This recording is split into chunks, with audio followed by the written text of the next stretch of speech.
Welcome to the Vin Armani Show. We are streaming live on YouTube at youtube.com/VinArmani. Also on Twitter and Periscope at VinArmani is my handle there. We are proud members of the Activist Post Podcast Network, so you can check out our shows both live and in video and audio format. You could do that at activistpost.com. So it's Monday morning, 10 a.m., and we are coming to you from a weirdly dark Las Vegas, Nevada. Still fabulous, though. Still fabulous. We've got a great show for you today. In lieu of a guest, we're going to do a deep dive into, of course, it's going to be about crypto today. And I just think it's very interesting. And I want to get more into the reasons why I'm talking about it so much. I'm not just some weird, obsessive, quirky freak. There's some method to my madness. We're going to talk about that. We're going to talk about Google. We're going to talk about the connection between the state, technology, and the fact that we're at a pivotal point right now where we have powerful technology, but it also comes with powerful responsibility, especially for those of us who are liberty-minded. To help me get through all of this today, as always, my good friend, co-host, and producer, Mr. Christian Reyes. Christian. Good morning, Vin. Okay, dude. So here's the deal. Well, first off, did you have a good Thanksgiving? Yeah, it was good. Okay. It was an interesting one, that's for sure. But aren't they good. all? Right. Yeah. I used to dread the whole family thing. I think that now I've mellowed on it a little bit, but what it always feels like to me. Every year around this time, I always feel like I'm just not getting enough done. Yeah, true. Right? True. It's like there's so much to do. I want to prepare for the new year. Like Yeah. I want to get things in order, and especially now I've got so many projects that I'm working on that it's like, and then 3 days here, 4 days here, and then it's the time to recover both emotionally and mentally and all of this. Yeah, man. It takes it out of you, man. It takes it out of you. But that's not going to interfere with us having a good show today. What was interesting is I went out to L.A., did the whole Turkey Day thing with the fam. It was nice this year, I got to Awesome. say. It was really nice, and the weather was beautiful. But what I did was I had, now it's canceled as of this last weekend, but I had a storage space in L.A. for when I lived there, and I first moved to Hollywood in like 99, 2000, something like that. Okay. So I had this storage space, I think, since about 2005 or so. Yeah. And it was crap. A lot of it was like old equipment, gear that's like so old at this point that it's junk, it's worthless. Some audio gear, some computer gear. But what I did find was, and I'm eager to go through them, is I found all these notebooks. Oh, so shit. all these essays that I had been writing, sort of philosophical, political, all of that, starting back in like spring of 2001. Wow.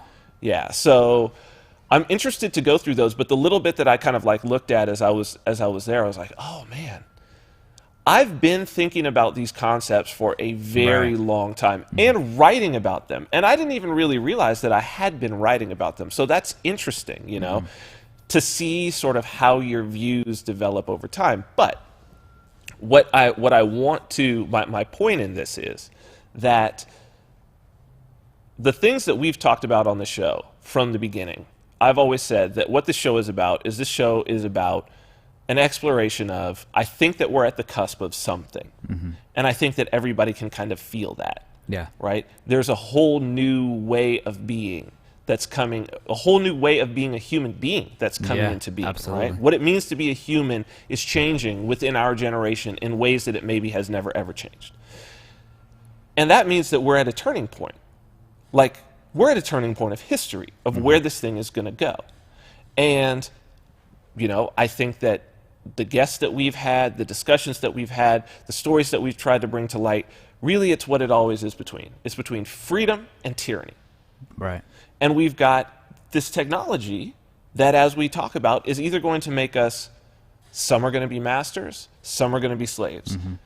This is not some sort of a crazy prediction, because this is how it always has been. Yeah. This is how it always is. Right. With any technology, ever in the history of humanity.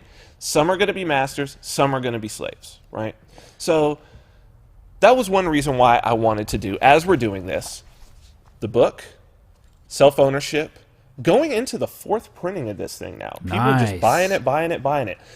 Thank you to everybody who has purchased this, but the idea with this book is the idea that if we're going to move into a society that is not based on violent coercion, which is the state, if we're going to move into a society that's beyond that, first, why?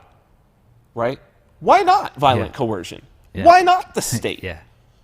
Why is it better without violent coercion? Like, and how do we build the roads? More roads, right? More roads! Right? Who'll build the roads? Who'll build the hospitals? And it's so funny that it's like, if you don't keep this front of mind, that there are divergent options of how shit can get done. It was so interesting. Somebody tweeted at me in a discussion I've been having. We're going to go into some of the Twitter discussions that I've had. We're going to do that in the second hour. Somebody tweeted at me, "Oh, you're against taxes? How do you think that hospitals will get built? Or where do you think hospitals come from?" And I was like, where do you think hospitals come from? Because hospitals being provided by the state is new. That's new. Hospitals were traditionally either, if it wasn't a charitable organization, it was like a single family, a corporation. Still, quite a few hospitals are private entities. You see Kaiser, HMO, you see these giant Kaiser hospitals, that's a private company. Right? You Cedar Sinai, the places that you would actually want to be if you were really seriously in need of like the next level cutting edge treatment have always been private. So I'm like, wow, no, where do you think hospitals come from? Yep. And I think that kind of gets to this whole thing that it's like every single thing in society, and we'll get into some stories about that today. There are so many things in society that once the state gets a hold of it, be that security of people, be that policing of things, be that regulation of trade, be that roads. Once the state gets in charge of it, over a few generations, people forget that, oh yeah, we used to build the roads ourselves. We used to educate our children ourselves. People are definitely programmed to think that those things are provided by the state. And that's the only way they could be provided, right? There was no public education system when this country, the United States of America, was first founded. And yet in 1776, virtually the entire population, the entire free population, let's be fair, virtually the entire free population was literate, and the top-selling book was Thomas Paine's Common Sense. Now, this is a high-level philosophical book. That was the top-selling book in the United States. Wow, that's crazy. Super literate country, no public education, zero public education, did not exist. And nowadays we think, oh, that's the floor of this whole thing. It's an important place to start off the conversation of what we're going to talk about today, because we're at one of those points where it's like technology is moving, the internet is moving into a place. We had this net neutrality thing. We're dealing with cryptocurrency, Bitcoin. I checked it this morning. It's almost at 10 grand. 10 grand. Certain exchanges, Crazy. 10 grand. Now that's a psychological moment. That's a psychological moment for a lot of people. Like, I'm seeing normal people that I deal with starting to talk about crypto. Yep, me too. A lot of people are asking. Lots, right? This has a chance to go in multiple ways. We already had the first. What we're seeing is that the first iteration of the internet has been blown. Right? Web 1.0, Web 2.0, the state got them. Yep. Google, Facebook, Twitter, You name it. There was a time back in the mid-90s when it was like, oh, this thing, the internet, it's anonymous, it's free, there's no regulation on it. Psych. Psych. And what's the reason why? Yeah, you had the electronic, what is it? Electronic Freedom Foundation, Electronic Frontier Foundation, the EFF. Here's this one organization that's been fighting for like freedom in the digital domain, for liberty in the digital domain. Well, everybody else is just like, I don't know if it matters. Now it fucking matters. Yep, now you see net neutrality coming out and all that shit. So this is the reason why I wanted to do a little bit of why, of talking about why do I talk so much about cryptocurrency, right? And the reason that I talk, oh, and I forgot it in the car. Maybe I'll grab it during the break. The reason that I talk about cryptocurrency so much is because everything is economics. And when you have a new economic paradigm come along, it's going to change the entire power structure. The last economic paradigm was the one that the Rothschilds basically instituted, which was they figured out how to do credit on like an institutional level, and how to do credit markets and how to manipulate credit markets, and also working with gold markets and figuring out really foreign exchange markets. Those two things that at the time were like these little hacks that 99.9% of the people that were trading at the time could have done, but everybody's just like, what's this? This situation wind bills that Nathan Meyer Rothschild basically used to keep his business afloat. Kind of like a scam. But it is the basis of how all central banking works. Interesting. Of how money is printed was basically something that this dude, a little scam around London, that he figured out for being able to sell off fake lines of credit. Right? Fake IOUs that his buddies would make for him from big trading institutions, big merchant houses.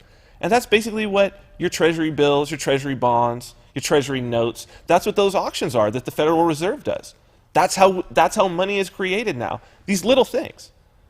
And I've said the new Rothschilds are being created right now. Right now. And it's in the world of crypto. Right? So in the second hour, what we're going to talk about is, I've been a big proponent of Bitcoin Cash. I've been a big proponent of Bitcoin Cash because I believe that the path that it's going down and what it represents is going to represent more freedom and more liberty, because it is a legitimate, decentralized, usable, very low fee. It's what Bitcoin was supposed to be. It can, as a payment network, it can take down the powers that be. Bitcoin that's at 10,000 right now is not that. At all, cannot be, will never be, and cannot be that by design, by the people who are involved with it. Wow. Now, as the discussion rages, since the state at this point is not involved, this is where I say we're going to come to, crypto's here to stay.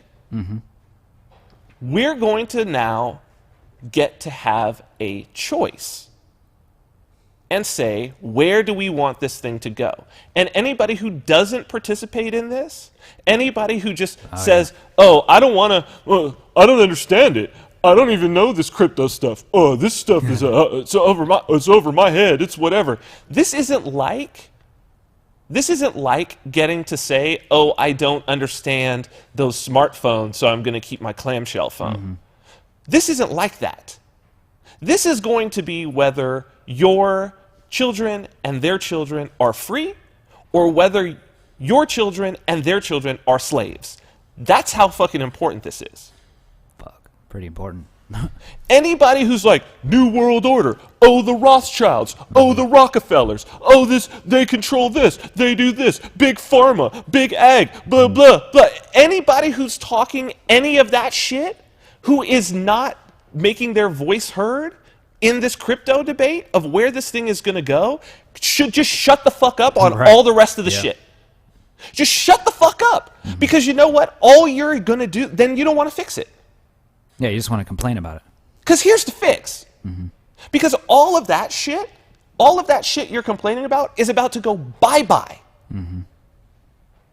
If you'll speak up. Otherwise, all of those powers that be are going to grab this thing. And when they grab this thing, it's over. The people talking about one world government, one world currency. This is the one world currency. Who will have control of it? Oh, that crypto stuff, that doesn't even make any sense to me, man. I'm not even going to get involved. Oh, but I'm so worried about the one world currency. No, you're not. No, you're fucking not. The one world government, the globalists, they're trying to take over. Oh, but here's the currency that they're going to take over. Here's the battleground. And where you can still, as an individual, plant a flag and actually literally make a difference as an individual. Oh, that cryptocurrency stuff, man, I can't wrap my head around it. It's kind of Bitcoin and this and that, and I can't get and it's like, wow. It's crazy. Well, guess who can wrap their head around it? Guess who does give a fuck? Guess who is talking about it? Guess who is looking at it? All those people that you're worried about running your fucking life. Guess who's going to let them? You are. You are. Because it's clearly, if it's not that important to you, then that's how it's happened before. That's how it always happens. Well, that stuff's that's too hard, man. I don't even. And look, I get that you don't understand it. Of course you don't understand it. How much time have you actually spent trying to understand it? That's the question. That's the question. Of course you don't fucking understand it. Why would you? You think somebody pops out the womb understanding anything? That's like saying, what? Those cars, man, with the pedals and the fucking thing, and then how do I... This fucking thing. You're fucking on that all day. You figured that out. You figured Facebook out. Well, that Facebook stuff, man, that shit's just too hard. I don't get it. I don't understand what it's for. It's like, that's fine. That internet. Yeah, what about that? Just to show. And I think that that's a good segue into our first story about that internet, man. That stuff. Like your grandma. I don't even go on the internet. So I don't even know. Let's go to news number 1. I don't even go on the internet. I can't figure it out. How do I get this browser? I'm just forget about it. Forget about it, right?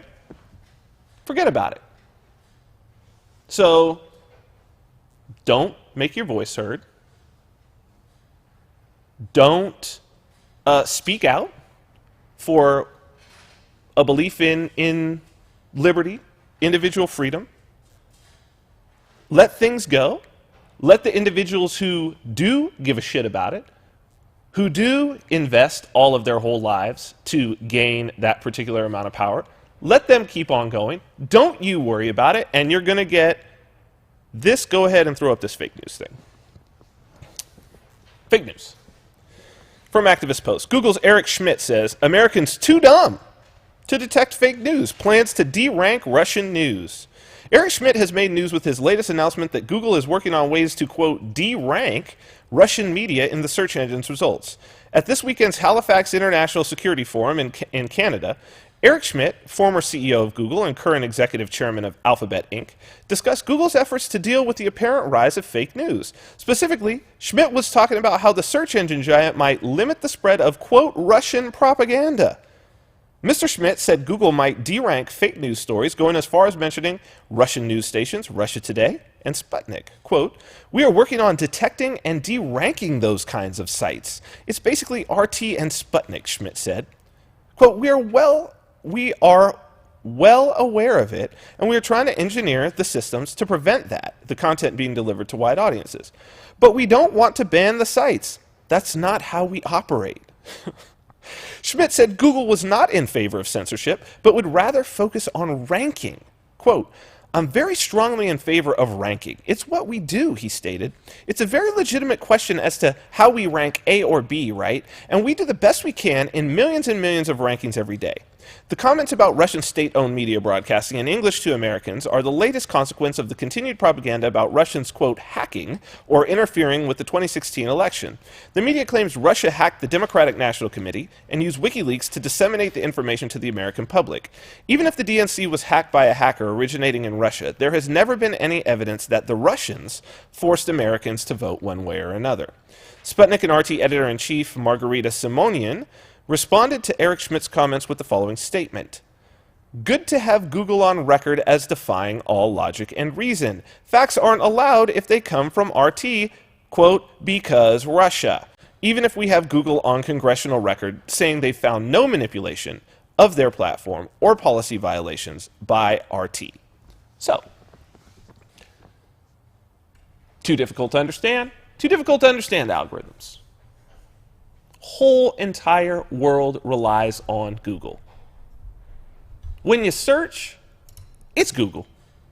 A lot of times people don't even know it's Google because let's say you're searching on a site, they may be using Google's API within their own site. Google's own search algorithms within their own site. You can embed Google's algorithms into your own WordPress site, for instance, and have Google be what searches your WordPress site. This is technology going literally in the direction that Orwell predicted for Big Brother.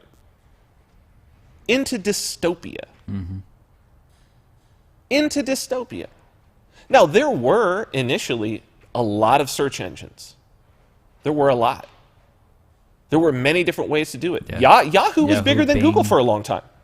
Well, Bing came much later, but I mean, there were many more. Alta Vista was actually the biggest, I remember, and the best for in the early days of the internet. Way better than Google. Way more results.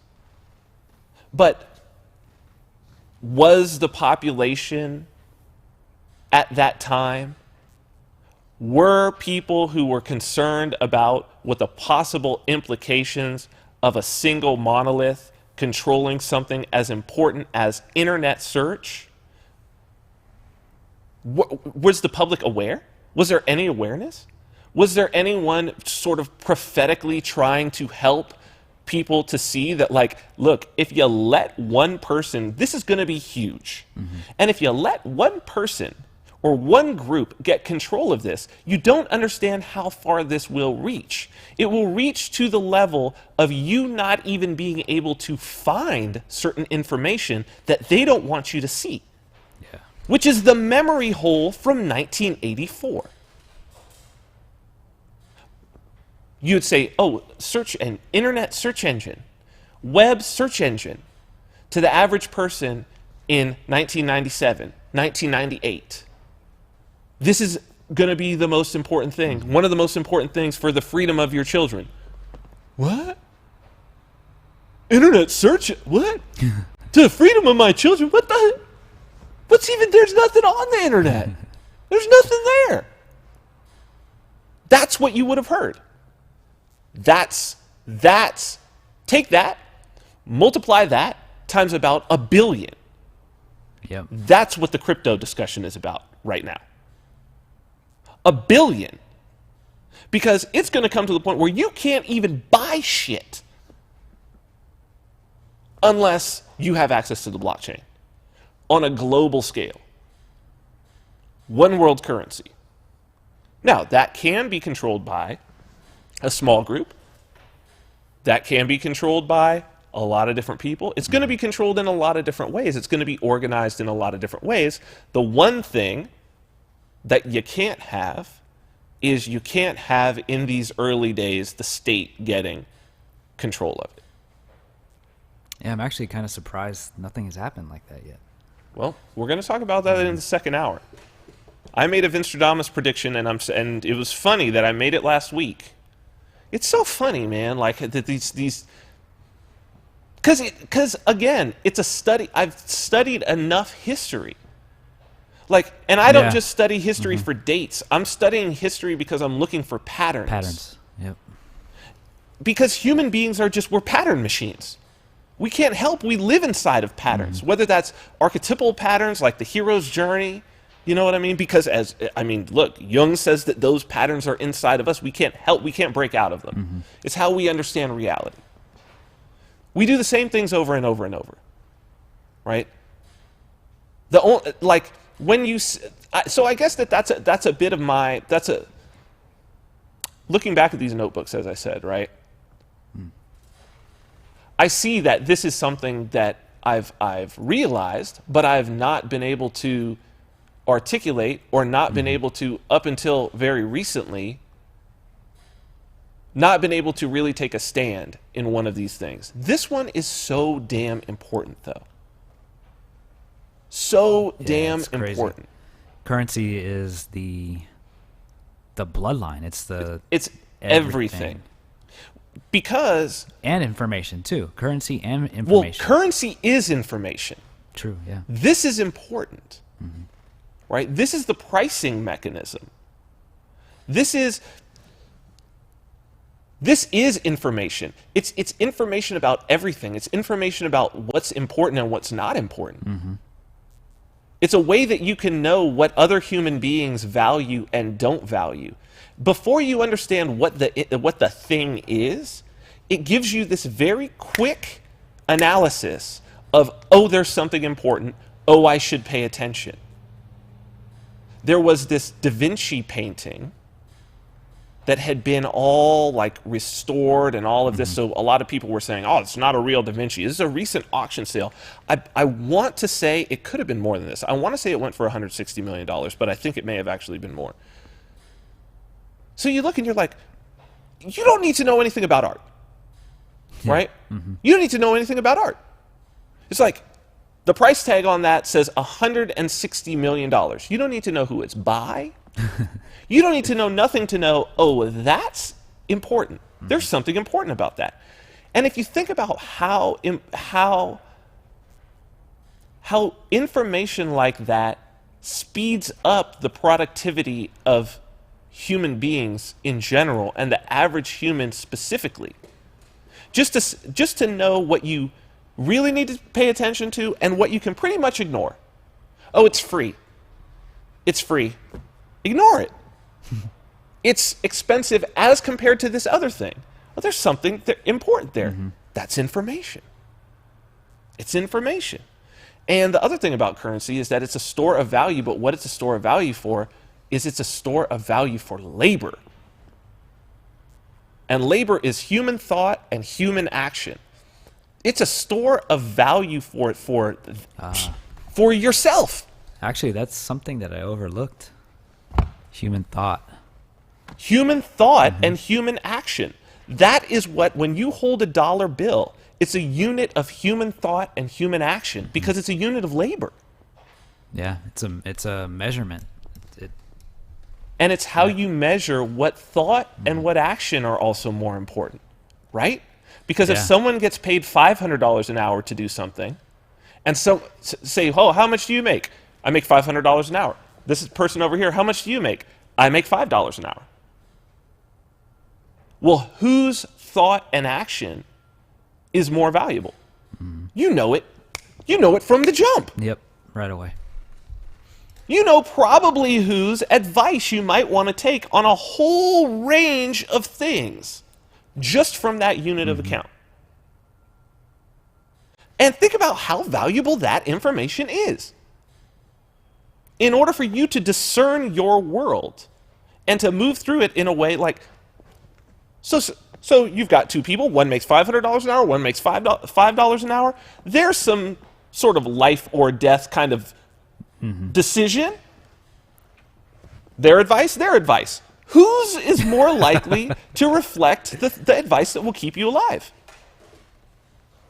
Who's more likely to know what the fuck they're talking about?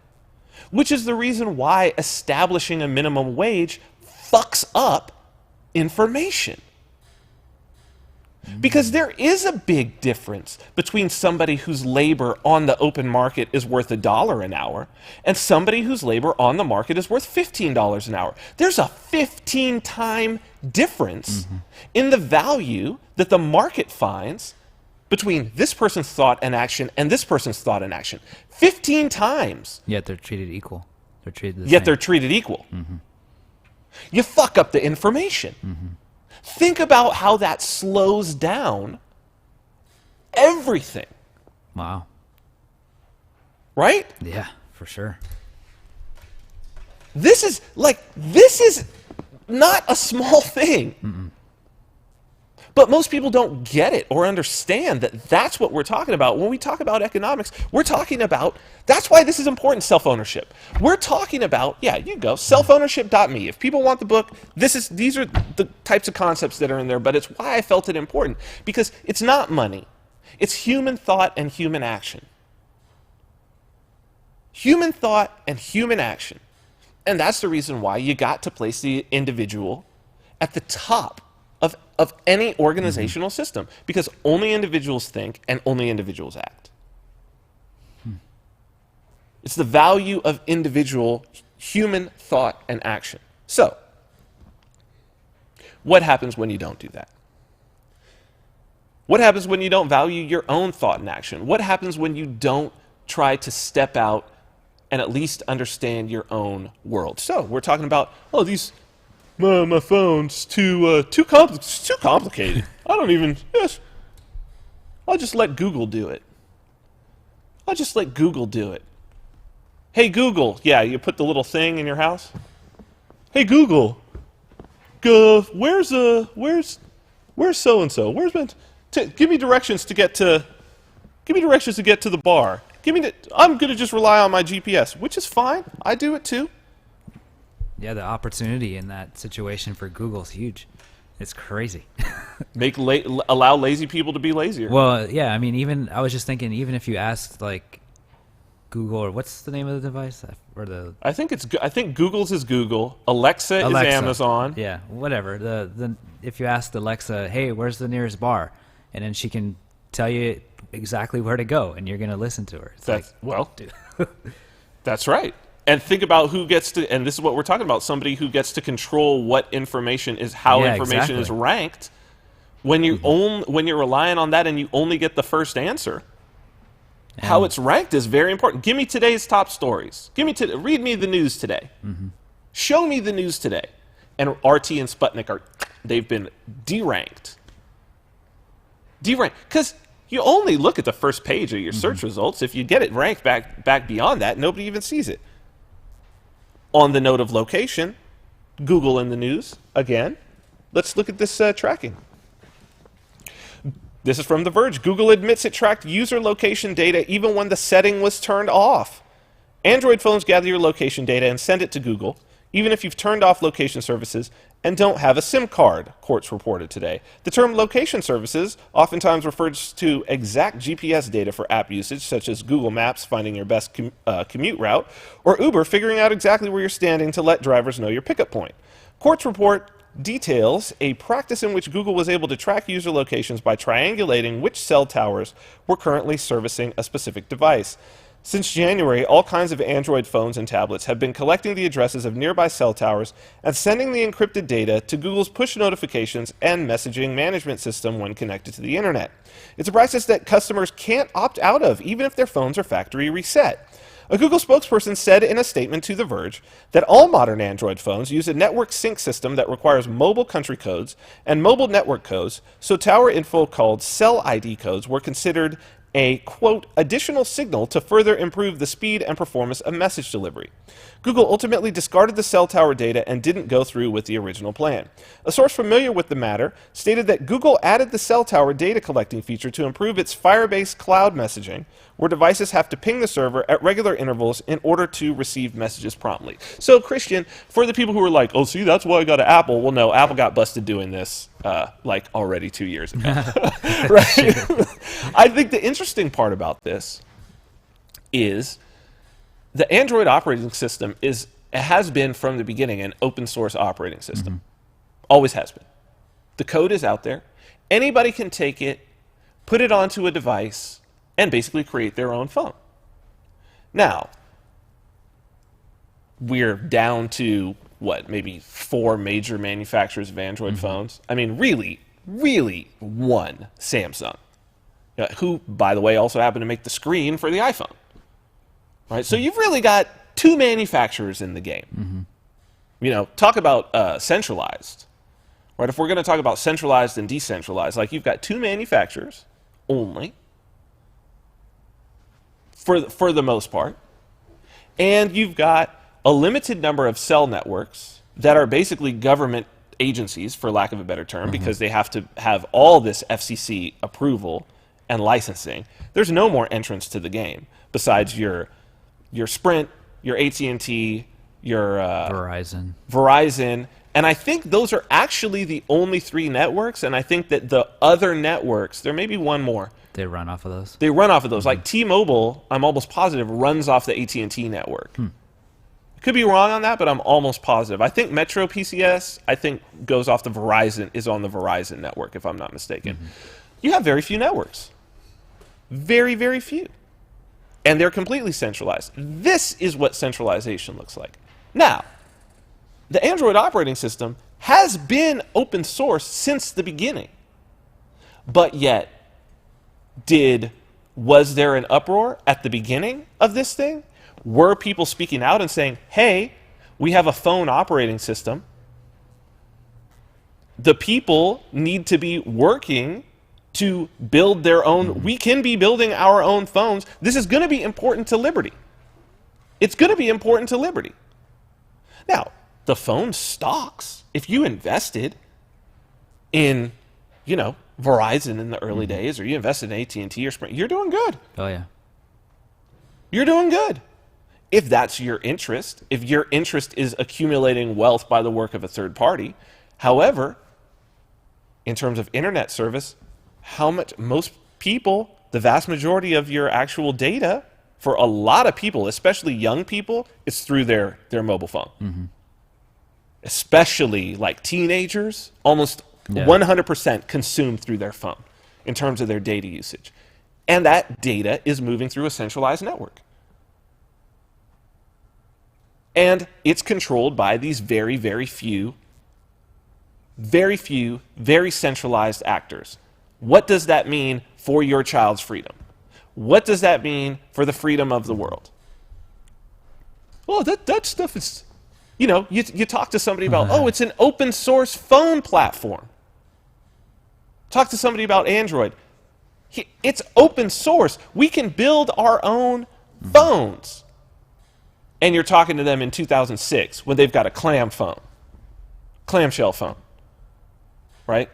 I remember there was I believe it was like a Sprint. I think the phone was like the SP400 or something. It was one of the first ones that could show video. Real shitty, tiny, like 1-inch screen.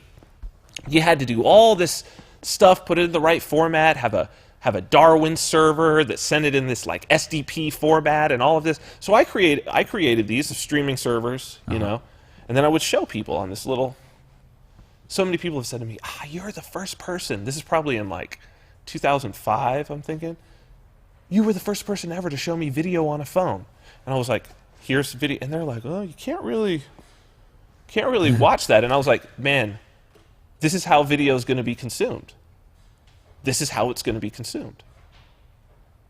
This is important. Like, this is where everybody's going to get their information. It's too complicated. It's too complicated. And now, it's gone.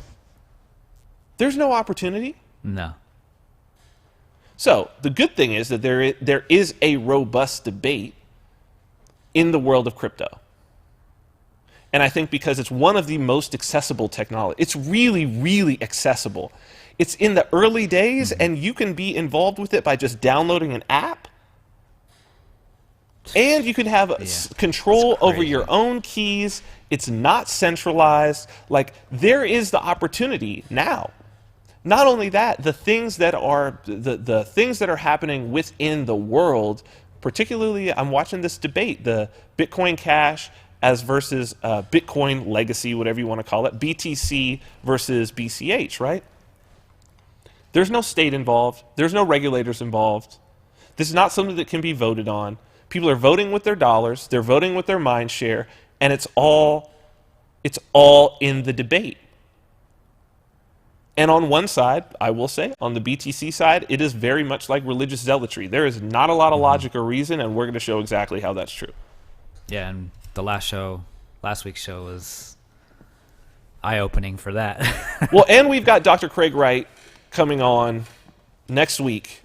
We're going to get into it even more. Again, the reason why this is important, I'm going to try to break it down as simply as I can. Explain what's going on inside of it as simply as I can. I think that's really key to this whole thing, too, because I was explaining how cryptocurrency works to some coworkers and people that I know at work, and they were like, I've never heard it like that before.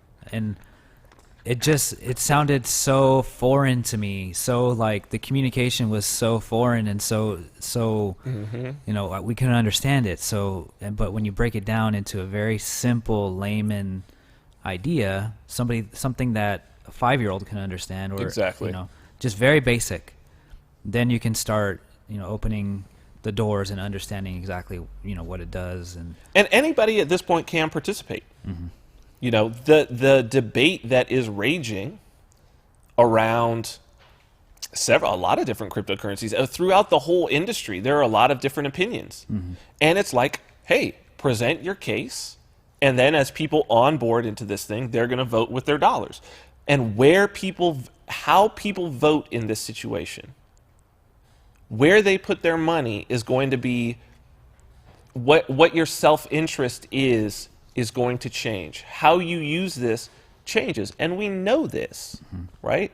The self-interest of the average person on the street is very different than the self-interest of the billionaire capitalist. We know this. Oh, for sure. Right? Your economic situation determines your self-interest. For sure. Mm-hmm. I mean, this is one thing Marx is right about. Yeah. Look, his description is pretty damn good. His prescription sucks. But the description is pretty good. Yeah. Do you have a different self-interest depending upon how much money you have? Of course you do. Mm-hmm. Depending on your socioeconomic class? Of course you do. Not based on the other things that the cultural Marxists think. Like, based on your race, can I tell what your self-interest is? No. If I know you've got $1 billion in the bank, or if I know that you're dead broke, I can make some guesses about it a lot easier than I can. Your race doesn't help me. Yeah. Because the black billionaire and the white billionaire are a lot closer aligned than the black broke guy and the black broke guy and the white broke guy and the black broke guy are closely aligned, and the two billionaires of different races are closely aligned. Yeah. Yep. Like, race didn't really help me in that scenario. Neither does gender. Neither does sexual orientation. Neither does any of that shit help me out. But you tell me how much money's in the bank. That helps me out a lot. So economics is everything, man. It's everything. Let's take a look. Our second story is interesting because it's perhaps a glimpse at what the next step in cryptocurrency is. So, Bitcoin, people know, going out, getting your wallet. We're going to talk about mining and what that really looks like, literally, in the second hour. But this interesting story because it goes to the idea of, one, having access to information. That's going to be key for us in deciding our future, because there's two sides to every story. We're going to show a classic example of that when it comes to cryptocurrency. That's story number 2. The big issue that the blockchain is going to solve, because it's sort of baked into it, is the utilization of idle resources. If you think about how much energy goes to waste in terms of electricity, maybe just think about it in your own home. How much energy goes to waste? Electricity. Processor cycles. So take your laptop or your desktop computer. A lot of us leave them on. I know I do, right? And then I'll let it sleep, but it's on, it's plugged in. Or your phone is on. But at times when it's idle, that processor could be running, doing something, right? You think about the bandwidth. All the bandwidth that you're not using at any given time in your home, on your phone, that you're paying for, right? If you're paying for 10 megs up and down on your home, at home, and what about the times when you're not at home? What about the times when you don't have anything running? No machines running. You're not downloading anything. You're not uploading anything. How much bandwidth? Now take that across all of the world. Memory, processor cycles.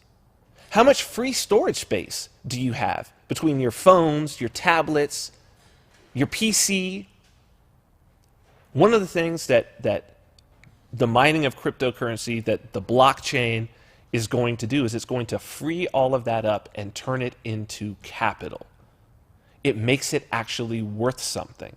And we're seeing it already happen. This is actually going to be my article for Counter Markets this month, but it's about how this is going to shake out. One of the ways that we're seeing is the mining of Monero. And I want to do this story to show that this is a technology, and like any technology, it can be used for good purposes or nefarious purposes. Fire can warm your house and cook your food, or it can burn down a city. It can be used as arson. It can burn people at the stake. It can be used for good. It can be used for evil. It's a tool. Throw up this MIT story here. This is from the MIT Technology Review. Hijacking computers to mine cryptocurrency is all the rage. Have you visited Showtime's website recently? If so, you may be a cryptocurrency miner. An observant Twitter user was the first to sound an alarm last month that the source code for the Showtime Anytime website contained a tool that was secretly hijacking visitors' computers to mine Monero, a Bitcoin-like digital currency focused on anonymity. It's still not clear how the tool got there, and Showtime quickly removed it after it was pointed out. But if it was the work of hackers, the episode is actually part of a larger trend. Security experts have seen a spike in cyber attacks this year that are aimed at stealing computer power for mining operations. Lately, the same mining tool that appeared on Showtime's website has been showing up all over the internet. Released just last month by a company called CoinHive, the tool is supposed to give website owners a way to make money without displaying ads. But malware authors seem to be among its most voracious early adopters. In the past few weeks, researchers have discovered the software hiding in Chrome extensions, hacked WordPress sites, and even in the arsenal of the notorious malvertising hacker group. CoinHive's miner isn't the only one out there, and hackers are using a variety of approaches to hijack computers. Kaspersky Lab recently reported finding cryptocurrency mining tools on 1.65 million of its clients' computers so far this year, well above last year's pace. The researchers also recently detected several large botnets set up to profit from cryptocurrency mining, making a conservative estimate that such operations could generate up to $30,000 a month. Beyond that, they've seen growing numbers of attempts to install mining tools on servers owned by organizations. According to IBM's X-Force security team, cryptocurrency mining attacks aimed at enterprise networks jumped sixfold between January and August. So, to better explain this, but you see that this is being represented as a negative malware hijacking your computer. Now, starts off with this story about Showtime, right? Showtime, they're like, oh, if hackers put it on the website, hackers didn't put it on the fucking website. One of their developers put it on. That's exactly what I was thinking. He was like, oh I can insert this code. And I can have Monero. I can mine Monero off every single person who does. Dude, it's clear. Yeah. You know, and I'm sure the dude's been fired. You know, unless he was a really, really good coder, then he's just been admonished. You know, I'm sure he's been fired. Very little fanfare, right? It's out there. It's using the idle resources. It takes over a processor, and then when you're done and you leave that web page, it gives up the processor. I mean, yeah, is that hijacking? I guess it's hijacking. I mean, if it's done and you're told about it and you're given free content, I think a lot of people would not have a problem with it, so long as it doesn't slow their machine down. Ads. Way better than ads, right? Fuck everything up, dude. Way better than ads, right? So let's throw up this Fortune article. It's malware. So this is why it's important for us to have information, because again, it's a tool. So let's see how one side of this story, this is Fortune magazine, traditional, views this. Data sheet. This Bitcoin mining technique is being used in malware.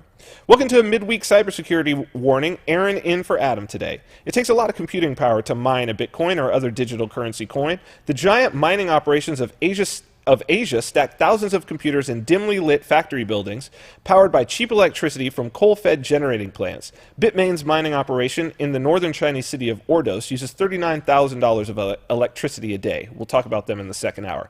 But with the price of Bitcoin skyrocketing, at least on a monthly basis, and other currencies following suit, it's probably no surprise that some less legitimate folk have sought to profit from the boom.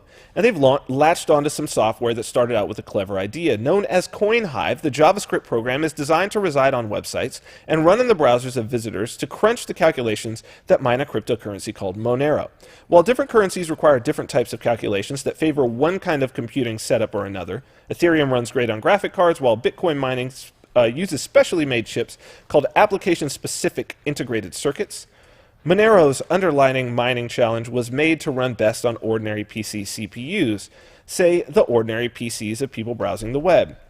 In theory, it's an interesting new twist on monetizing web content. Instead of bothering visitors with ads, borrow a limited amount of their CPU power while they visit your website. The borrowed CPU time uses a little more electricity, boosting each visitor's electric bill, but only by a tiny bit. The problem, of course, is that suddenly CoinHive is popping up all over the web, grabbing as much CPU power as it can from every PC it touches, but without getting permission or even notifying the affected visitors.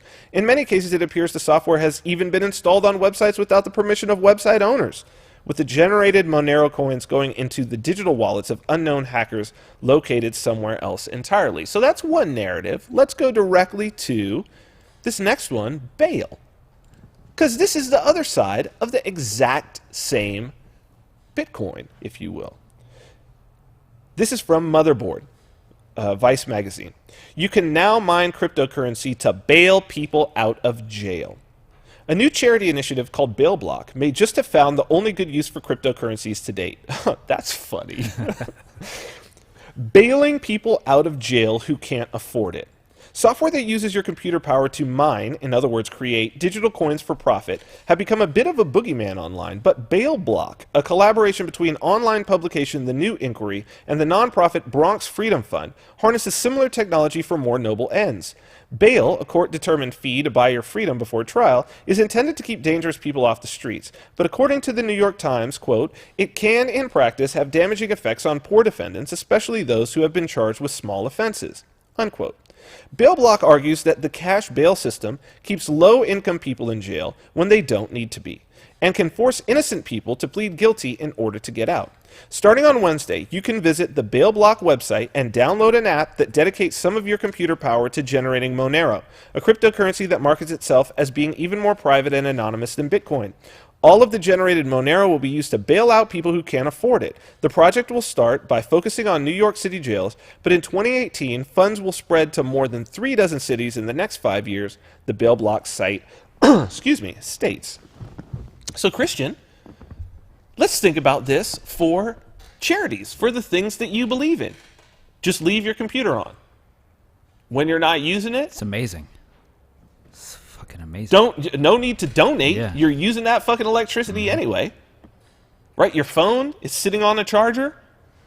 There's so many golden opportunities in that. It's crazy. I mean, website owners can monetize in a whole new way now instead of flashing those stupid ads. Content creators. Mm-hmm. I mean, the big thing is YouTube demonetizing, right? Yep. This is going to be huge when you talk about IPFS because it's JavaScript based. This can live on IPFS. This is a whole new business model for being able to monetize in a decentralized way in a decentralized environment without these centralized gatekeepers. And without all the fucking moving parts, right? Because when you think about what are you doing with the ads, it's like, okay, the ads, you need to actually have someone purchase the ad space, and you need to be doing all these metrics on who the viewers are, what the eyeballs are, and then there's all this CPM to figure out, and no. It's very, very, very ineffective. It doesn't really work. It just bothers people most of the time. Seriously. Yeah. And you think how much more, don't think for a second that Facebook, Twitter, Instagram aren't already thinking about and considering doing this. Don't think for a fucking second.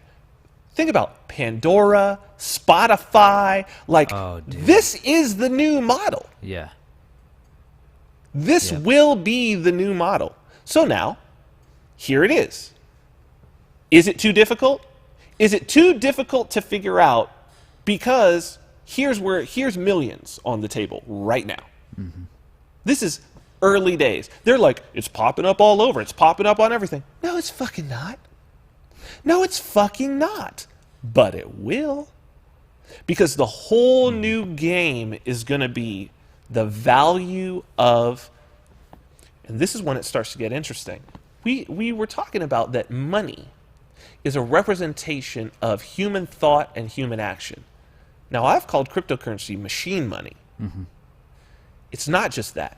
Now, human thought and human action is really going to be represented in how many resources you bring to the network, which is important for our second story, that it's about a worry about someone who has control over a mining network, right? That one individual might have too many computing resources that individual is bringing to the network, and if that individual brings those computing resources to the network, we're all in danger.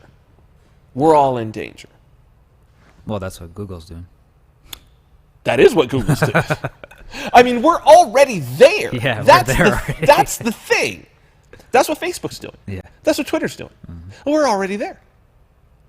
We're already there. But the question is really a question of design, and that's what we're going to get into, right? Because the question is Bitcoin Cash centralized? The narrative that's going on, if you go online, you look up Bitcoin Cash, you're going to see, there's already people? There's people in the chat right now who are like, Bitcoin is centralized, Bitcoin Cash is centralized, Bitcoin Cash is centralized. One, they don't fucking know what they're talking about, is the first thing. Because whether or not what makes Bitcoin decentralized is not who's mining, it's the design structure of the network. That's what they don't fucking understand, and that's what we're going to get into. Because, at least for sure, the first 6 blocks were mined, there was only one miner on the network. Satoshi Nakamoto. We know that for a fact. He mined the first 6 blocks for sure, we know. May have been more, but we know for sure the first 6. Okay. So Bitcoin was centralized from the beginning. Then. According to them. Then Bitcoin was never decentralized.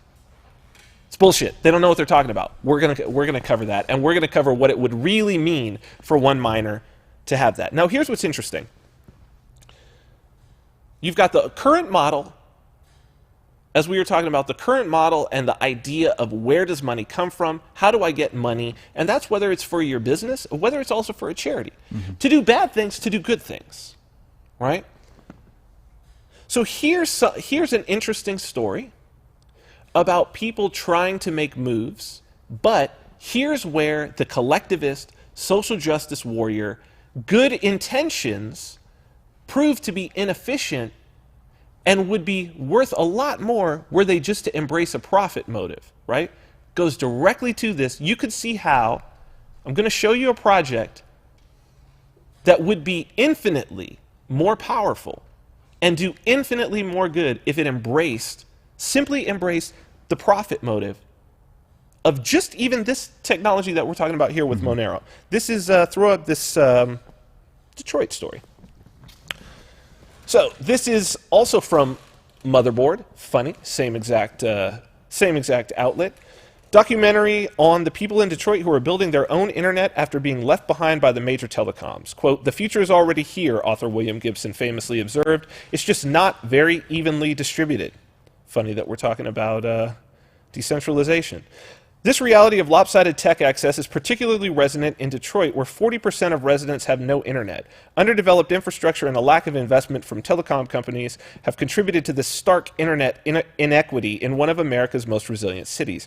The connectivity cap has motivated Detroiters like Diana Nucera, director of the nonprofit Detroit Community Technology Project, to construct their own local network. Called the Equitable Internet Initiative, EII, the collaborative effort not only brings high-speed Wi-Fi to underserved neighborhoods, it offers education and training to people interested in joining the push to close the digital divide. Honestly, a really cool story. I wish that they were going about it a little bit of a different way. It's a documentary worth checking out. So why don't we go ahead and we will show. We can go ahead and show a little bit of that. It's this Vice vid.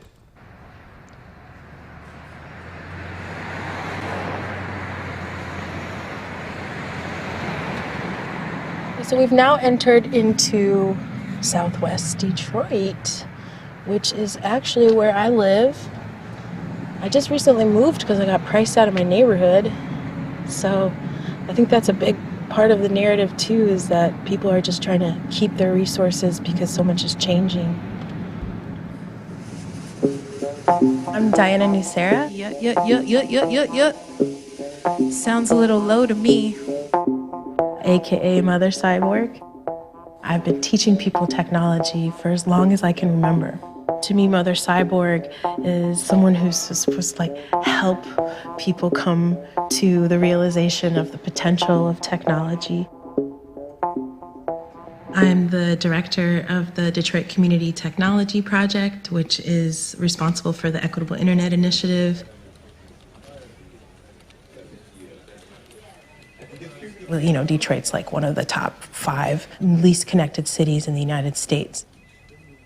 So what happens when you have half of the city that has 1,000 megabits per second, and then the people with the least resources only have 10?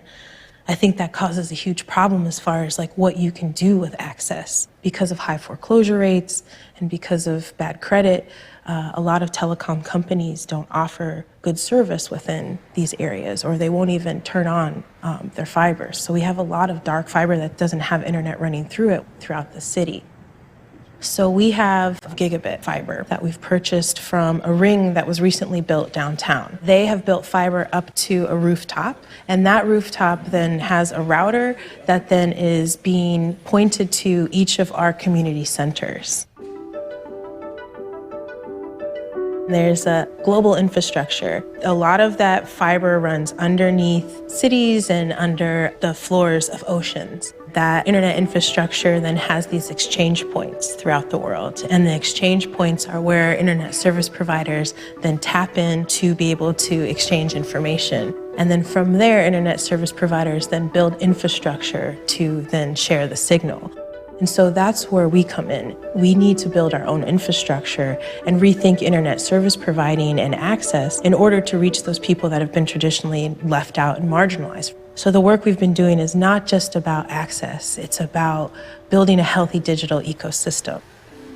We're also building an infrastructure that was missing in Detroit. What evolved out of that was what we call the Digital Stewards Program.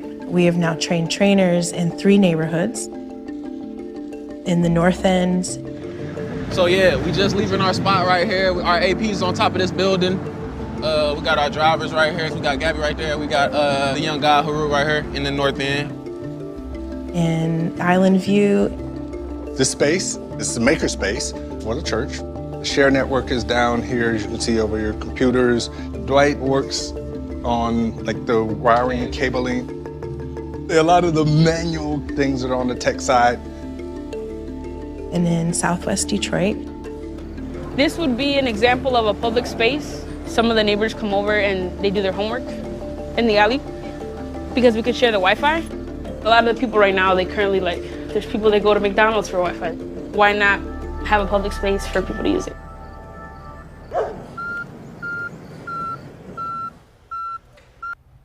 So here you have, a group of people in Detroit, best goals in mind, right? Trying to get people online, trying to improve their community. They go about actually building for lack of a better term, a wireless mesh network over these areas that are unserved in Detroit. Sick. They're training people, right? They're empowering the people in their local community. Amazing.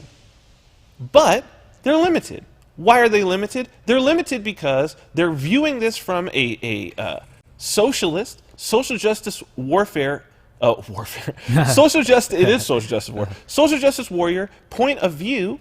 How are they getting their income? Go to this allied media thing. They're relying on donations, grants, whatever 501c3 tax-deductible organization. Now, I want you to imagine, however, you can come back to us. We take this same solution that we're talking about here with the Monero mining. Everybody, in order to log on, either has to download a program or they have to leave a web page open that's going to use whatever machine it is that they're using to access the Wi-Fi. Free to access it so long as you go through this portal and you leave it open. You close it, like we no longer see your IP address or your MAC address mining, no more access for you. No suit for you. And what do you get? So it's like, yeah, you're paying for your access and making a profit for this company. With that profit, they can go and they can build out more and build out more and build out more. And eventually, not only are they giving it to the hood, they're giving it to everybody for free. Like, wow. But that's the profit motive making the world a better place. Yeah. Because the profit motive, and this is important, and we're going to talk about this in the second hour, because it's key. The profit motive is, again, it's a tool to be leveraged. Because someone is after a profit does not mean that that individual is somehow bad, nefarious, has some sort of bad idea of what they want to do in mind. Quite the contrary. Yeah. All of the worst horrors that have ever been perpetrated on humanity, you can name them from top to bottom, and exactly 0 of them were motivated by the profit motive. They weren't motivated. They were not. No. Yeah. They were motivated by power and wanting to push forward your own ideological preferences, not profit. Very interesting. A lot of people struggle with this. A lot of people. But it's self-evident. You look at what were the worst things that ever happened. They were not committed by business people looking for a fucking profit. Did Hitler kill the Jews to make a buck? Seriously. Huh? Good point. Huh? Yeah. Did Stalin send all those people to the gulag who had even a shadow of doubt about communism? You know, Alexander Solzhenitsyn, in the army, on the front lines, fighting in the Russian army, sends a letter to his buddy questioning if maybe all of the motives of the government are right or wrong, sent to the gulag. Was that to make a fucking profit? Huh? Yeah. Bomb dropped on Hiroshima. Was that to make a profit? Tell me. Tell me, because I don't see it. No. I don't see the businessmen behind these things. I see people who are after power. And if people want to go and check out my Ascendant Project videos, I discuss that it's a completely different energy and a different mindset. Yep. The conquering energy and the conquering mindset have nothing to do with the profit motive. Nothing. Because the only way to make a profit, to truly make a profit, is to solve someone else's problem. And that would be the opposite of trying to that would be harming them. Or sorry, that would be not harming them. The other one would be harming them. Exactly. We're going to talk about that as it deals with crypto and what the real threat to Bitcoin is. And who, if there is a threat, who is the biggest threat to Bitcoin? Because a lot has been said about Bitcoin Cash and that people like Roger Ver, who we've had on the show, his background is clear. Where he stands ideologically is crystal fucking clear. The man's gone to jail for his views on human liberty and that there should be more of it in the world. He's put his money where his mouth is, literally. Craig Wright, Jihan Wu, Jihan Wu, we know he's after a profit, and we're going to talk about how that is, and we're going to examine is it logically consistent to say that Jihan Wu would be after a profit, would do what he's doing as the biggest Bitcoin miner in the world, and then would try to destroy the reputation of Bitcoin by pulling some shady shit after spending all this time, money, and energy becoming the biggest, like, destroy his own business. Yeah. And we're going to talk about, but who would? Who might be those people in this world that you might want to be paying attention to? We're going to talk about that coming up. We're going to do a talk about decentralization. That's going to be after the break. Let's go to break and we'll come right back. There's break.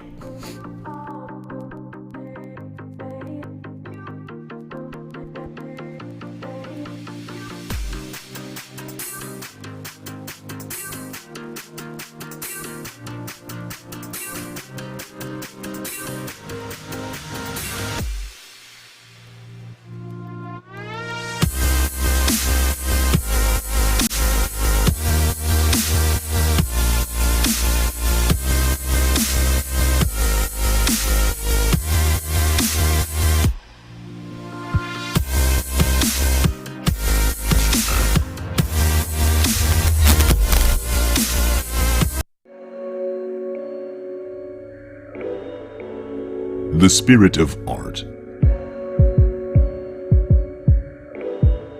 The spirit of technology. The spirit of individuality. Baby Vodka. An ultra-premium spirit conceived by Vin Armani. Handcrafted and distilled in Las Vegas by master distiller George Rotz. Each bottle, a celebration of the individual, custom engraved and hand-signed by the creators. Each element blending in harmony to create a beautiful experience beyond imagination. Baby Vodka, the spirit of Vegas. Created by Vin Armani. Tailored by Christian Rays. Available for purchase exclusively with cryptocurrency at babyvodka.com.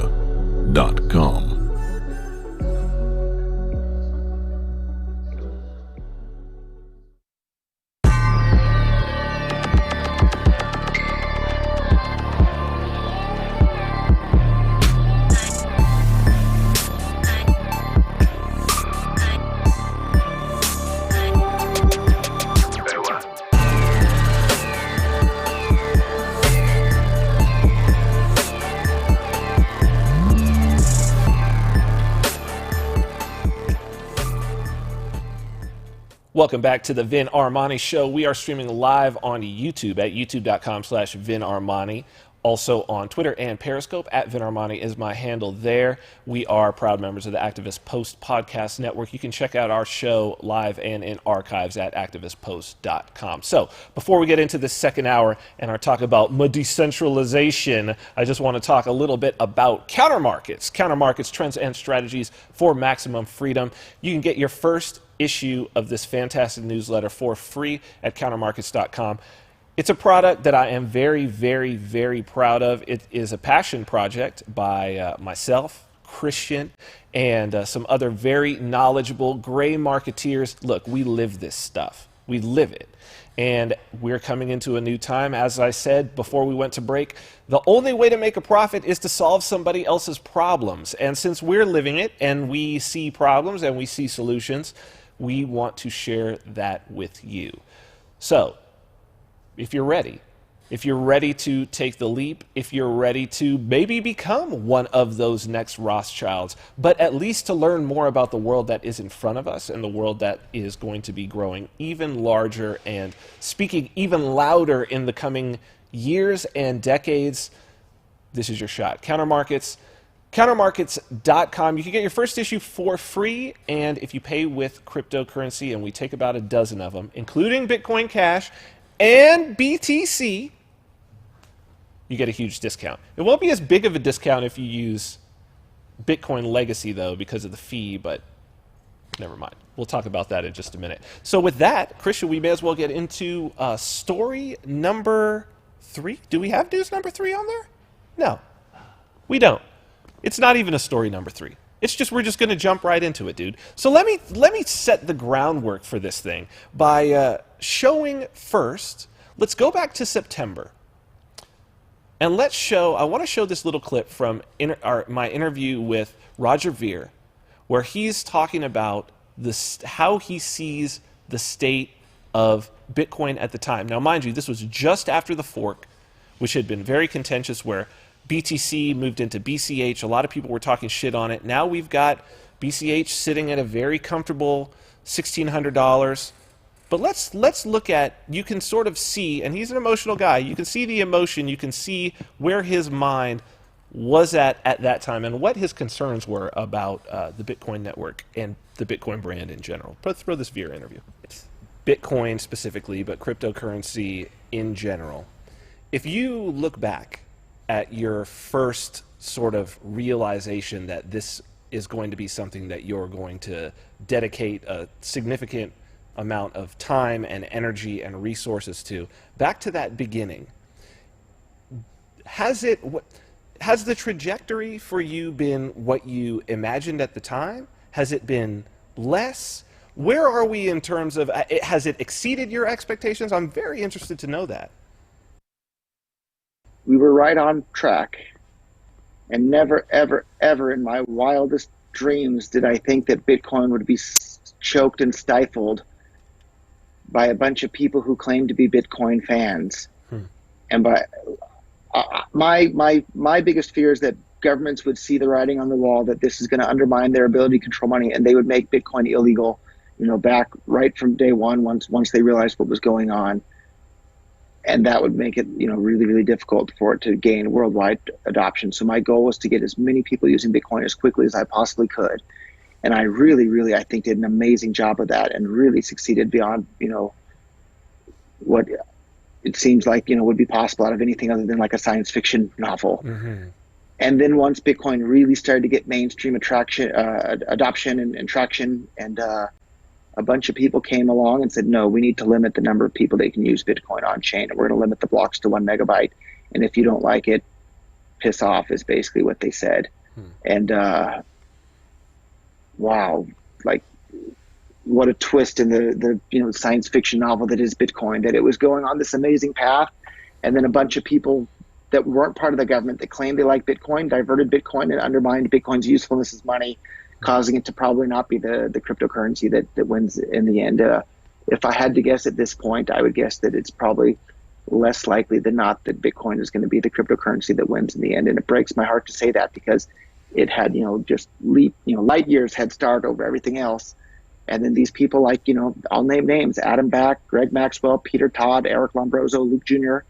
I'm sure they're smart programmers. They have no clue why Bitcoin is useful as money, and they've intentionally undermined Bitcoin's usefulness as money.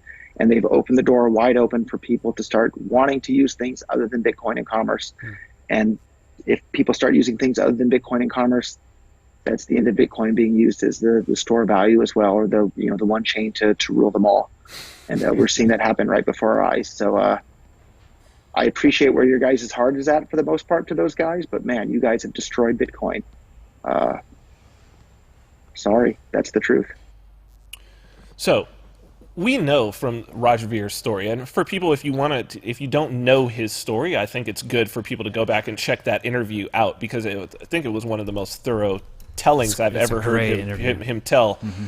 That's for back in September. Adam Kokesh was on the show. That was a great show, actually, that one. So we had 2 guests, and they were both fantastic. Roger Ver is a libertarian who believes, as I do, that the biggest threat to human freedom is and has been for the last 10,000 years the state. The use of violent coercion by a certain group to impress their preferences on another group. I believe that too. And that his biggest fear when it came to Bitcoin in general was that governments would be able to come and take over Bitcoin. And he viewed the best way to prevent that would be to get the most people on the network, because the structure of Bitcoin, the structure of cryptocurrency is such that the more everybody has to come on as functionally and equal, because there's no barrier to entry. Governments can participate, but they have to participate as any individual has to participate on the network. Now, they have more resources, but they would still have to devote significant resources at it. So at a certain time, when you have the profit margin in a place, at a high level, business people are naturally antithetical towards government because they're the ones who are stolen the most from when it comes to government. Well, people don't understand that. You know, Trump, this is one thing that he said that was very clear, that he said over and over during the campaign, was that he was like, I don't like government. I've had to pay them off.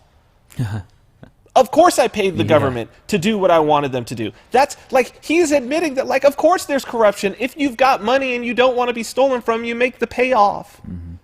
And if you can pay these guys off to do something against your competitor, if you can work with them to keep competitors out of your market, you're going to fucking do it. People talk about Elon Musk. He's taking subsidies. He's taking subsidies. Elon Musk didn't create the carbon credit program. We've gone over that on this show. He'd be a fucking moron to not take every single penny that the government's... It's free money. He didn't create that program. That program wasn't created to help Tesla. That program was created to help the environment. And this is the thing, that the state always screws it up.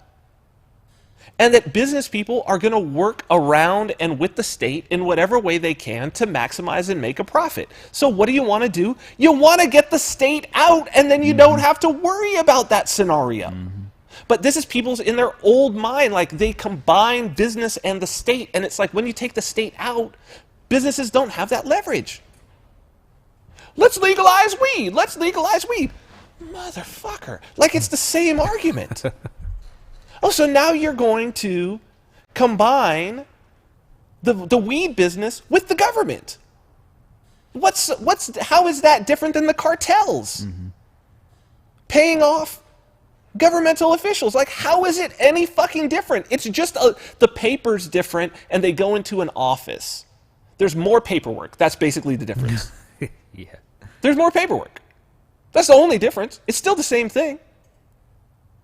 You know, you pay off the governor, you're a cartel, you pay off the governor, and he lets you do your business. What's the difference between you pay off the tax board? I think psychologically, though, what people see is they see an authority that says yes. This is important, right? The desire for an authority. Now, Bitcoin is without an authority. Both Bitcoin Legacy, BTC, and BCH, Bitcoin Cash, there is not an authority. There are people who are more invested either mentally, financially, emotionally in one or the other, but there is no fucking authority because they're forks. One person can just decide, you know what, I'm going to take this software, this open source software, and I'm going to fork it, and I'm going to make some changes to it. And if enough people are like, yeah, that's the way to go. If they convince them, not through the use of state violence to either take their opponent down, restrict their opponent's ability to put their software forward, aka censorship, right? If that's not done, all you've got is the debate in the public and a debate of ideas, and people can make their bet, and then we'll see who's the most successful. We'll see whose shit functions as advertised, okay? So, that's where Ver is coming from. There's no evidence from this guy that he's anything other than a libertarian who believes in this, and in the process is also happens to be a capitalist. He's betting on this. He's going to make some money at it too. There's nothing saying that you can't make a profit and help people and make the world a better place. Yep. As a matter of fact, most people who make a profit make the world a better place. Until a certain point, of course. But Roger doesn't have that much. He doesn't have state power. He's not at Google level. He's not doing a Facebook thing. But it's funny that even on that, and look, I'm not sticking up for, I don't know him as a person. I only know him as as his public persona and what he's done. I just don't see any evidence that this guy's got some nefarious thing in mind, that he's playing some gigantic trick. If he is, this is the longest fucking con anybody's ever played. And to go to jail on it and all of that, it's like, this is a really fucking long con. And if he's playing that con, fuck it, I'm playing it too. You know what I mean? I've played this long-ass con on everybody. Sure. But, here's even, throw this comment up. Even on that video, the very first comment that shows up on that YouTube, on the exact interview I was saying. So it says, so at 1:52, Vin Armani states that he is shocked that Roger Ver is not promoting BTC. Well, duh, he's 100% behind pumping. They use this term pumping. BCH, aka Bitcoin Cash. How is this such a shocking revelation then?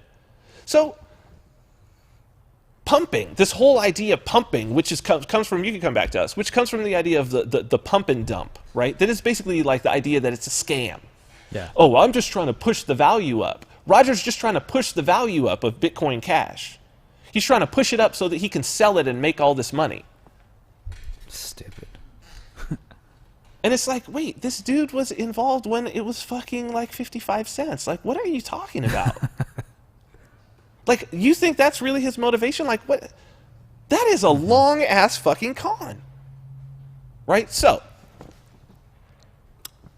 what I want to get into a little bit is I want to break down this. Who is the real threat here? Right? Because what's coming, and it's probably still in the comments, the only thing they have to say is, BCH is centralized. It's centralized. It's centralized. It's centralized, they say, because their whole argument is that there's Jihan Wu, who happens to be the biggest miner, also of BTC, got behind this idea of the fork through his resources at mining it, which anybody could have done.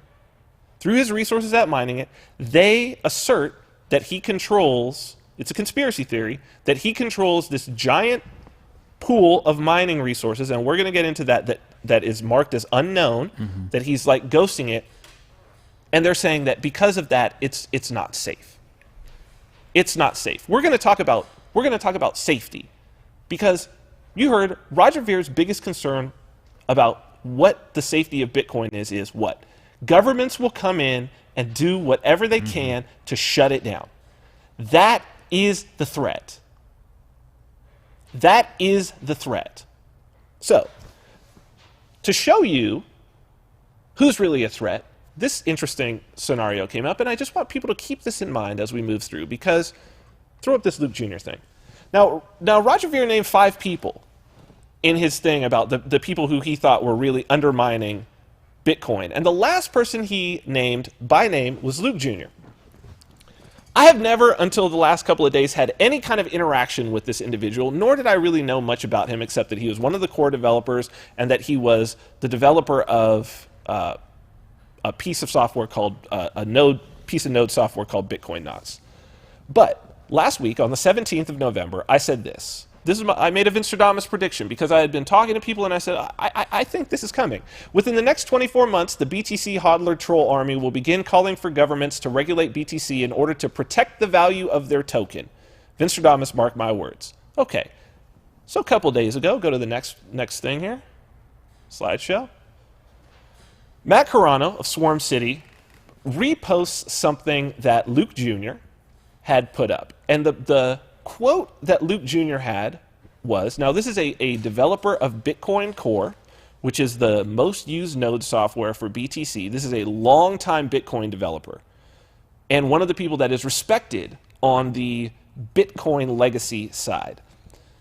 His tweet was, God has obliged you, this is from Luke Jr., God has obliged you to consensually give capitalized, some portion of your property to the state for its uses. And Matt Carano reposted that and said, this is now Bitcoin. And then Luke Jr. responded, no, that's reality. It has nothing to do with Bitcoin. So he believes that God has commanded you to give a portion of your property to the state. Now, this is a longtime developer of Bitcoin. Bitcoin. Anonymous, decentralized, non-state currency. This guy who's working on it, though, however, has a deeply held belief that God has obliged you to give some portion of your property to the state. Go to this, go next on here. So, I went through that thread, and I was looking, and I was like, wow, the juxtaposition. So I posted a tweet, and I said, the vision of Bitcoin Cash as expressed by Roger Ver versus Bitcoin as expressed by Bitcoin BTC as expressed by Luke Jr. Now, here are the two different quotes. Here's where Roger Ver's head is at. This is where his head is at. Go to the next one. His statement: whether one is robbed by a street thug or by a well-dressed, well-educated tax collector makes no difference in moral or practical terms. In other words, taxation is theft. I added the "in other words" at the end, but that's what he's saying there. It makes no difference in moral or practical terms. You're being robbed. And then go next. The statement by Luke Jr. in that same thread about God obliging, he said, taxation is not theft in the first place. Even if there's no vote at all, you still have a moral obligation to pay just taxes. In other words, even if you don't get to vote on the taxes, you have a moral obligation to pay them. This is a man living in a country. Whatever happened to, wasn't it all about taxation without representation? Wasn't that the whole reason for the American Revolution? This is a dude who's a Bitcoin developer. Now, I was just shocked by it. I was shocked by this, and I was like, okay, what the fuck is going on with this guy? Go next here. So, when I posted that and I showed those two things, he just blocked me. He blocked me. This little tweet and exchange people picked it up. People were a bit concerned. People who were into crypto were a little bit like, wait a minute. These are the views people didn't know. People didn't know. I guess it was, because I don't really hang out in Reddit and all of that. I don't get into the weeds on all of the personal politics of the developers and people talking shit in there. It's just nerd gossip. I'm more interested in actually doing the shit. You know what I mean? Go to this next thing.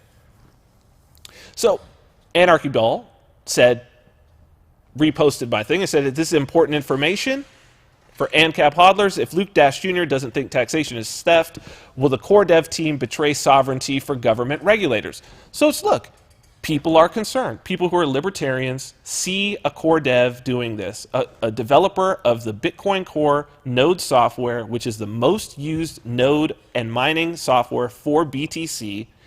One of the main developers is out there talking about he is a huge statist who believes that God has demanded that you pay taxes, but yet he's developing on Bitcoin. And he's one of the people who's in favor of the decisions that's making BTC as slow as it is. Go to this next one. So what was interesting was that people then came out of the woodwork and were like, oh yeah, this dude is insane. We've known this for a long time. This guy's really insane. Here are all of the quotes, the different type of quotes that he said. And sent over this giga thread. Here are some of the things this dude has said. Slavery is still moral unless prohibited by law, in which case it's the sin of disobedience. He said, masturbation or any sexual pleasure not ordered toward procreation is always a grave sin. The fact that the liberal mass media has deceived the secularists into thinking Francis is the Pope of that church is another matter. As a general principle, it is moral for the state to execute criminals with due process, including heretics. He's all up for the state. He says it's moral for the state to execute non-believers. Logical impossibility. Marriage is by definition a relationship for reproduction, but gay relationships simply cannot do that. So this guy is just crazy. But what was the most interesting part of this? Go to the next one, because it goes directly to this idea of centralization. I'm going to read this, that this is what the poster said. I did not know this, and this is something that every single person in this Bitcoin debate, every single person involved in cryptocurrency, please pay attention to this. If you don't understand what it means, that's fine, because I'm going to explain what this is talking about and why this individual is important, and why a community that doesn't ostracize this individual is suspect. And that's the BTC community as it stands. This is from the poster. Also a shady thing I didn't really remember he did. Since Coiled Coin launched with merged mining, Luke Jr. was able to use Eligius's combined hashing power. Eligius is the mining pool that he ran, or still runs, to execute a 51% attack against the new blockchain. Additionally, the Eligius mined blocks contain no transactions, effectively slowing the function of the Coiled Coin network to a crawl. Miners on Eligius suffered no monetary loss since merge mining does not affect the hashing power on the primary network, and this is an excellent example of a pool operator performing merge mining without the consent of the miners. Eligius's miners were not consulted prior to the attack, and it's been stated publicly by at least a few major players in Eligius's network that they do not approve of the attack.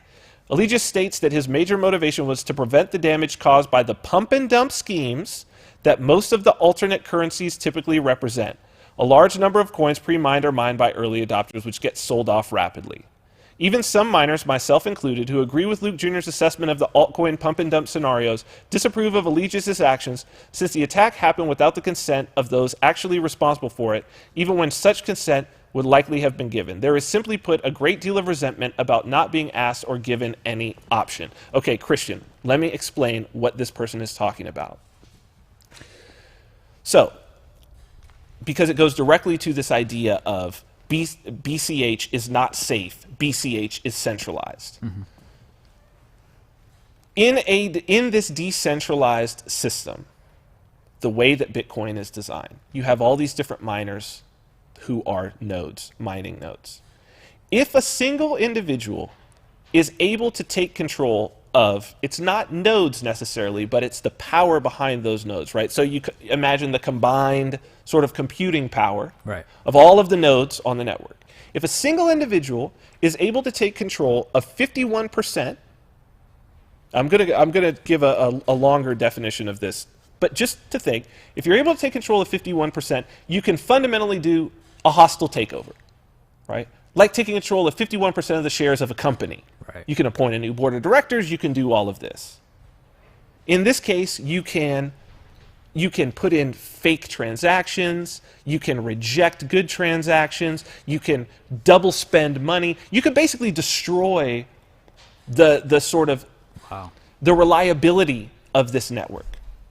Now this guy, Luke Jr., the same guy we're talking about, the same guy that Roger Ver mentioned in our interview, the same guy who says that God demands that you pay taxes, the same guy who says taxation is not theft, who has been developing on the Bitcoin network.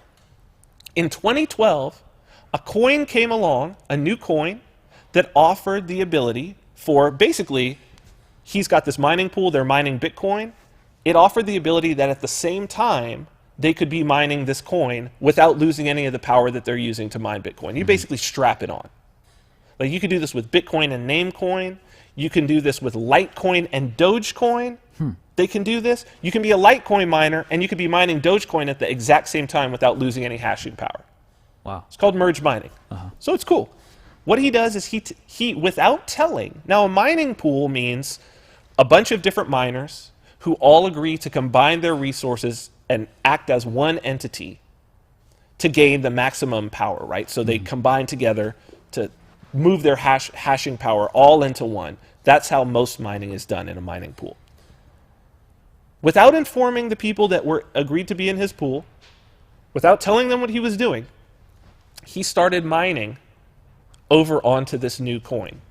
Now, because his mining pool was pretty big, he had more than 51% of the hashing power, and he basically just went through and just decimated their coin. decimated this new coin. Now, it wasn't to steal money because there was no money to be stolen. The coin wasn't worth anything yet. He did this as soon as it launched, the same day. It wasn't for profit. It was just because he did not like what they stood for. And in his opinion, they were a pump and dump scheme. In his opinion, they should not be allowed to exist. And he figured that since he had the power, he had the right to execute them. He viewed them as heretics. Now, he's already said that he thinks that the state, which is a power entity, that they have a moral right to execute non-believers, to execute heretics. He executed some heretics. He did a 51% attack. As far as I know, he's the only person to have ever done a 51% attack. Someone else can show me some background on something. But I just want to lay the groundwork that when people say BCH is centralized, what they're saying is BCH is vulnerable to a 51% attack from Jihan Wu. Jihan Wu wants to do a 51% attack. Okay. The people saying that are the allies and co-developers of the only person who's ever done a 51% attack. Wow. Keep that in mind. Jihan Wu has never done a 51% attack. He could have on any one of those, any new merge mining coin. Jihan Wu could have done that. He's got the hashing power. He's never done it.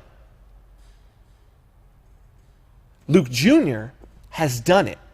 Not only did he do it, he did it using the computing power of people who had trusted him by joining their mining pool to appropriately use their hashing power. He went and used it for his own devices. Wow. And not only did he do that, here's his response the day that he does it. This is, oh, wait, did I not put that up? Go back to Luke Jr.? Did we go off it? Go all the way to the last one? Go to the last one. Here's his response. I just want to read this to show what type of individual this is. I don't particularly have any incentive to respond to the scammers that I foiled, given the significant cost in time to do so. Nor do I have any financial loss or care particularly if people want to stop mining on Eligius because they were in on the scam or any other reason. I will clarify that Eligius miners were not adversely impacted by this, and that the CLC mining involved only adding data that I had hashed myself to my own transactions, and I was careful to ensure that nobody lost any confirmed CLC.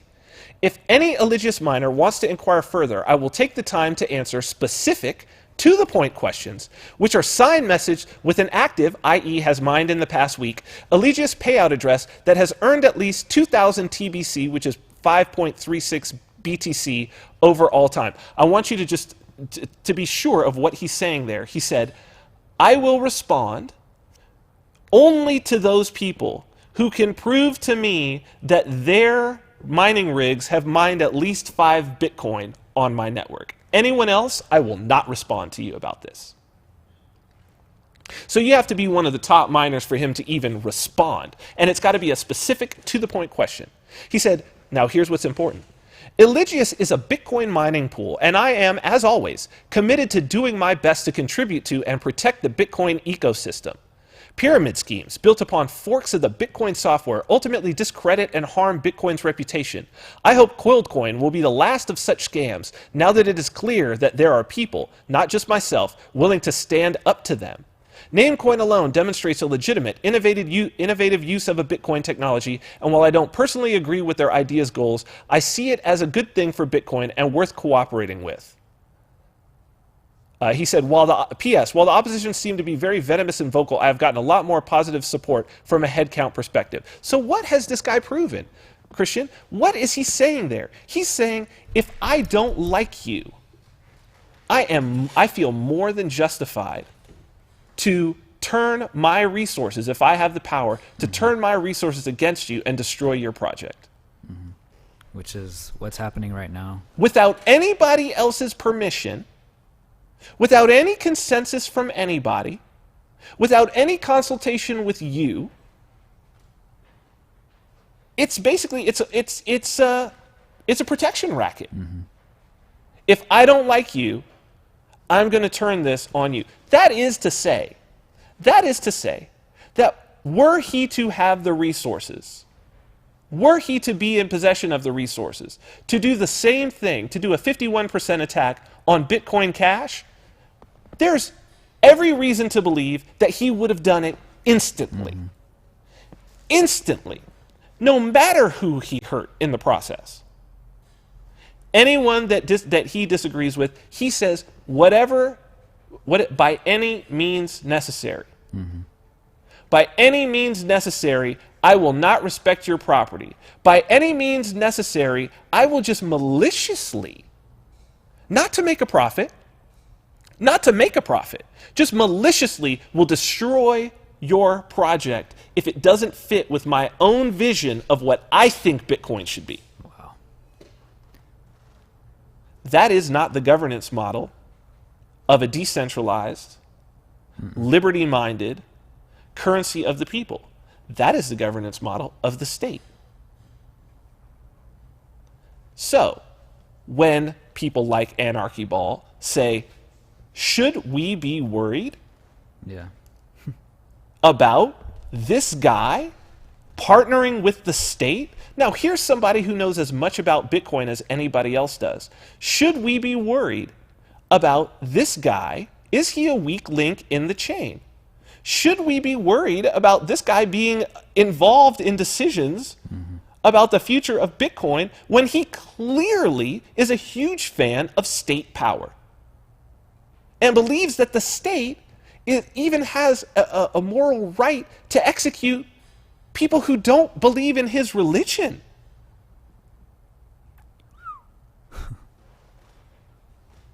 And then for the people on the BTC side to be like, well, he's just eccentric. Yeah, it's the eccentric people that have caused the greatest problems throughout fucking history. Because everybody else just lets them, they're not. So let's talk about, though. Let's give the devil his due, okay? The only argument that the people on the Bitcoin legacy side, the only thing that they will just say over and over and over, BCH, Bitcoin Cash is centralized. Bitcoin Cash is centralized. Bitcoin Cash is centralized. Let's give the devil his due. Let's examine it. Let's really dig in because I'm fucking tired of it because it's simply, well, we'll see if it's true or not. Throw up this muddy centralization. So, this is from 3 months ago. This is on Steemit, and this is basically the argument in a nutshell. The headline: Bitcoin Cash is not decentralized. 92% of blocks are mined by only 2 miners. Here's the article. Bitcoin Cash is essentially not a decentralized cryptocurrency. It is actually 100% centralized.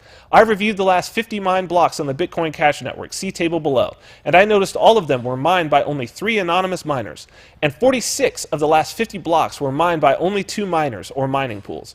All the block rewards of the last 50 blocks were going to these 3 BCH addresses. 25 blocks were mined by this guy, 21 by this guy, 4 by this guy. With only 2 or 3 active miners, Bitcoin Cash is basically just a centralized database. Mining is a pure waste of energy in this case. In addition, a 51% attack is a serious threat. If a single miner generates more than 51% of the blocks, he is able to perform a double spend attack. So this is pretty much when and where this narrative started. I don't know that it was this exact article, but this is 3 months ago. This fork only happened in August. This is where, when they say BCH is centralized, this is what they're talking about. What is the worry? Here's the worry. If any single miner generates more than 51% of the blocks, he is able to perform a double spend attack. So, is it centralized or decentralized? Well, first off, what does decentralized mean? Throw up these diagrams. Here we have, when we talk about, and this is important for people to know moving forward, centralized, decentralized, distributed, it's a design pattern. It's the way that the network operates. It's built into the code. It's how different nodes interact with one another. It has nothing to do with how many people are involved in the network. It has nothing to do with any of that. It's about how do the nodes communicate with each other. And so for the people who are just listening, I will explain what we're seeing here. On the left, centralized. What we have is we have a whole bunch of nodes. They all have a line drawn back to a center node that is centralized. All of those nodes back to a center node. Decentralized. So in other words, one-to-one connection. Node to the center. Decentralized. What you have is you have a series of nodes that are what you might call master nodes, which are connected to one another, and then coming out of those nodes, excuse me, are other nodes connected to that master node, and we could take it a step further that each one of those might then become master nodes stepping out to another. So you basically have this sort of a pyramidal or hierarchical structure, you might say, like a tree. This is how the branches of a tree operate, right? Then you have distributed, and distributed is what something like IPFS is. It's actually not the decentralized web, it's the distributed web. And that looks actually more just like one node, no hierarchy, one node connected to many others, and they're all sort of on a level playing field. Any node may connect to any node at any given time. This is also how your BitTorrent works. Centralized, decentralized, distributed. Bitcoin, Bitcoin Cash, BTC, basically every other cryptocurrency is decentralized by design. It doesn't matter who controls the nodes. What makes it centralized or decentralized is how it's designed. And part of the design about the decentralized is you can't prevent someone else from entering onto the network. In a centralized system, there's one entity that has control of who's able to participate. In a decentralized or distributed system, no one can control. If I want to add a BCH node, right now, if I want to start mining BCH, I can start mining right now. Nobody can stop me. But if I want to open a bank, I'm going to be stopped immediately because that's centralized. Okay, so now that we've got that out of the way, let's talk about the argument of, 51% attack. So let's look at how the breakdown looks in BTC. This is from yesterday, okay? These are all the different named mining pools. There's 2% that's called other, that who knows who the hell those are. Sometimes they're anonymous. But you've got, in the top, you've got ant pool, btc.top, btc.com, via BTC, slush pool. The top 5 named miners, the ones that I just named, 68% of the hash power. So 68% of the hash power is the top 5 named. You could see that there. They controlled the vast majority of the pie. 5 guys. 5 pools. Right? Out of 5, 6, 7, 8, 9, 10, 11, 12, 13 named pools. So you still have these people at the top. Then let's go. So 68% top 5 named miners. If we go to BCH pool, top 5 named miners, 49% of hash power. Bitcoin.com via BTC, ant pool, BTC top, BTC.com. Same people, same players. Now, what's the difference? This other, this 47%. Now, this is what the question is. The question is, who controls that? And the conspiracy theory is this is controlled by Jihan Wu, who also controls ant pool at 9.2%. And that would be, give Jihan Wu 58% of hash power. And Jihan Wu, therefore, alone, Bitmain could do a 51% attack. Bitmain could destroy the security, could destroy the integrity of the Bitcoin Cash network. Now, go back again. You may want to notice that Antpool controls, they mine 16% of BTC blocks as well. Right? So they have a vested interest. They're making millions of dollars a day mining BTC, mining BCH, mining Litecoin. They mine Litecoin. They mine many cryptocurrencies. Okay? You want to keep this in mind. This is important. So the worry is Jihan Wu So the fear is of the nefarious, what is it from Black Dynamite? The diabolical Dr. Wu! The fear is of the diabolical Dr. Wu! And what's he going to do? He's going to do a 51% attack. So here's a 51% attack. Go do this 51%. Just to give, this is from Learn Cryptography. A 51% attack is a potential attack on the Bitcoin network whereby an organization is somehow able to control the majority of network mining hash rate.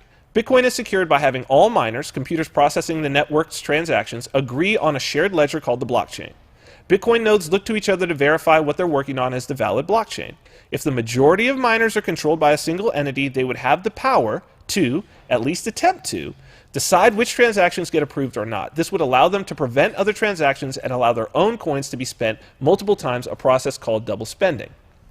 Now, if we go down, you see them say, it is an interesting concept because it is theoretically possible. The network is free and open. So if someone were to have enough computational power, which would cost a huge amount by itself, there is no Bitcoin authority to stop them from doing so. In the event that such an attack successfully takes place, it is likely confidence in the currency would be lost and its value as a currency would decline rapidly.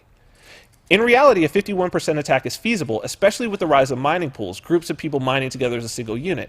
However, the potential damage one could cause is small, though enough that it could cause a panic that would seriously threaten Bitcoin's use as a currency. At current network mining difficulty levels, not even large-scale governments could easily mount a 51% attack. So what happens if you mine? Christian, come back to us here. This is important, because this is about economics. And this shows just how much these people who are saying and are worried that Jihan Wu would do a 51% attack, it shows how little they know about economics. Jihan Wu is the head of Bitmain. Okay, now what is Bitmain? Bitmain is the largest manufacturer of cryptocurrency mining rigs. Oh, wow. Right? They make mining rigs for, just go and, why don't you go to eBay? That's a little further down, but we could just throw this up just to give some people an idea. If you go on, they manufacture the Antminer brand, okay? If you go on eBay right now and you just search Antminer, this is just on eBay. These are just used. Wow. 1,400 mining rigs available, right? So what these mining rigs are is they are just these very simple computers. It's just computational power and a fan. Mm-hmm. All they do is they do the computation for cryptocurrency. You could buy them for Litecoin. You can come back to us. You could buy them for Litecoin. You could buy them for Bitcoin. Different hashing algorithms, so it requires a different machine. He's based in China. Okay? Bitmain is based in China. These come out of China. So, first, largest manufacturer of cryptocurrency mining hardware. Okay. Mines 16% of BTC. Wow. Okay? So, vested interest in the price going up? Mm-hmm. Yes. Vested interest in even the mining fees staying high on that side? Yes. Mm-hmm. Mines Litecoin. One of the biggest miners of Litecoin. Vested interest in the price of Litecoin going up? Yes. Mm-hmm. Mines, let's say he's mining 58% of Bitcoin Cash. Vested interest in the price of Bitcoin Cash going up? Oh, yeah. Yes. Okay. Now, the question is the economic interest of the largest manufacturer, so mind you, as the manufacturer part's important, as the price of Bitcoin goes up, the value of every bit of hash power goes up, meaning the value of every one of his mining rigs goes up. So, he's invested all of this money. They hold patents for certain mining rigs. Does he have a vested interest in the entire cryptocurrency industry staying strong? Yes. And there being demand for his mining rigs because the price is increasing. Does he have that? Mm-hmm. Yes. Mines all of these different cryptocurrencies. Does that also add to it? Yes. What happens when you do a 51% attack? As was just said there. What happens to the value of that cryptocurrency and the value of all the whole sector when someone does a 51% attack? Goes down. Goes down.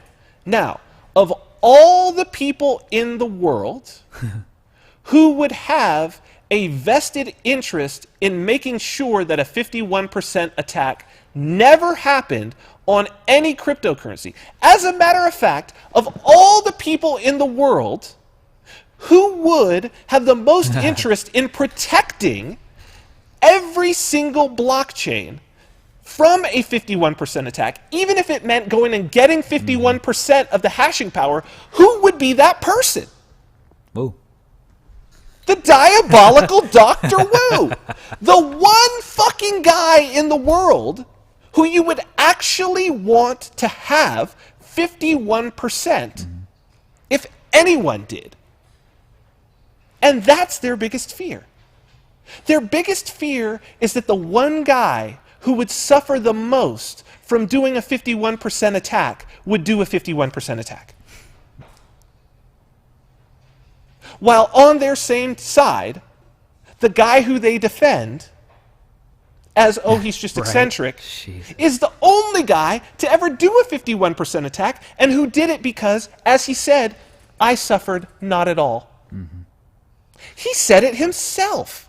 Specifically, Luke Jr. said, neither I nor any of the Eligius people suffered at all from this. And yet Jihan Wu's entire life, not only that, his reputation, like, you're telling me he spent all this time building this reputation, building this business. Let's look at the business that he's built. I think this is, this is an interesting, I think people will enjoy this because we're talking nebulously about Bitcoin mining. Let's look at what a Bitcoin mine actually looks like. Let's do this Bitmain story. This is from Quartz.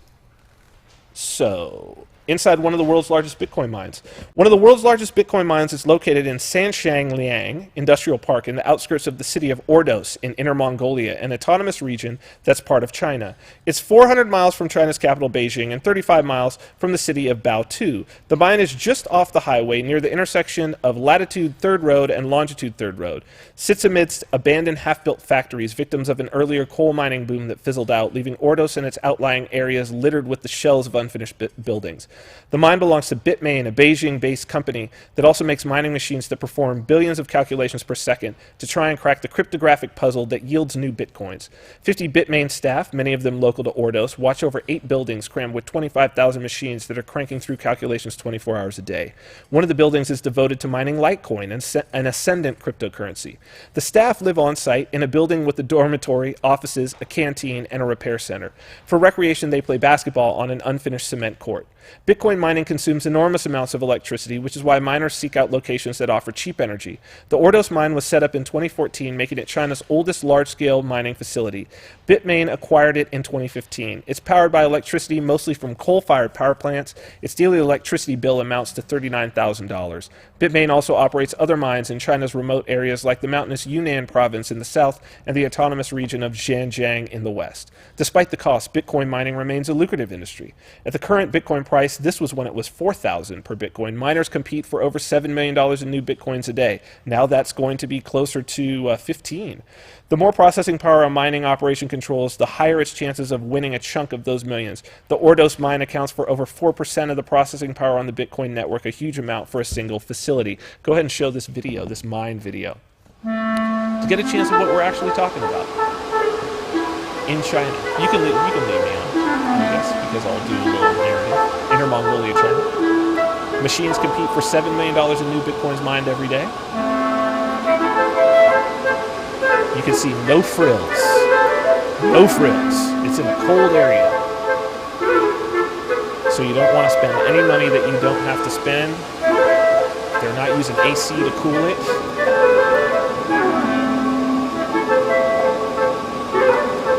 Very, very no frills. It says when Bitcoin was first created, you could mine them on a laptop, but now they're mined in giant server farms like this. They're using water-cooled walls. I mean, this is just, you can see this is super inexpensive. Looks like China sweatshop style. Because pooling price, so mine has 25 processors working in tandem.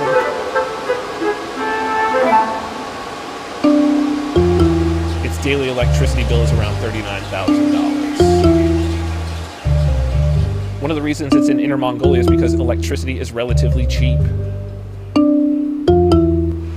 About 50 people work here, mostly just to monitor and fix the machines.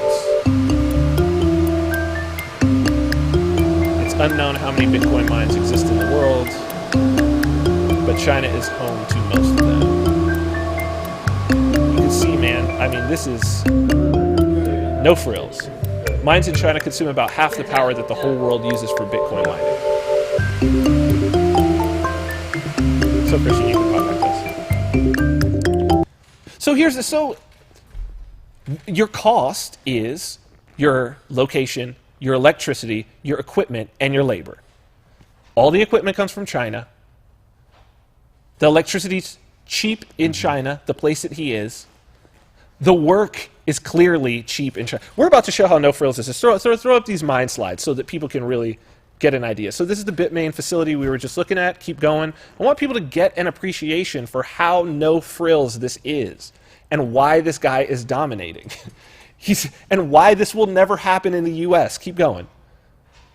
I mean, this is no frills, dude. They are cooling, if you could see, they are cooling by running water through screens and then suctioning it out with these giant fans at the other side, that if you saw those fans, they're being run by a belt drive motor, dude. Like, these are, keep going. I mean, look at this. Keep going. So those are the fans. There's no AC. You don't see no AC.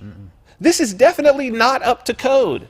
This could not be done in the United States. Not only that, even cheap electricity in the United States is 5 times this. So you're not going to beat this guy.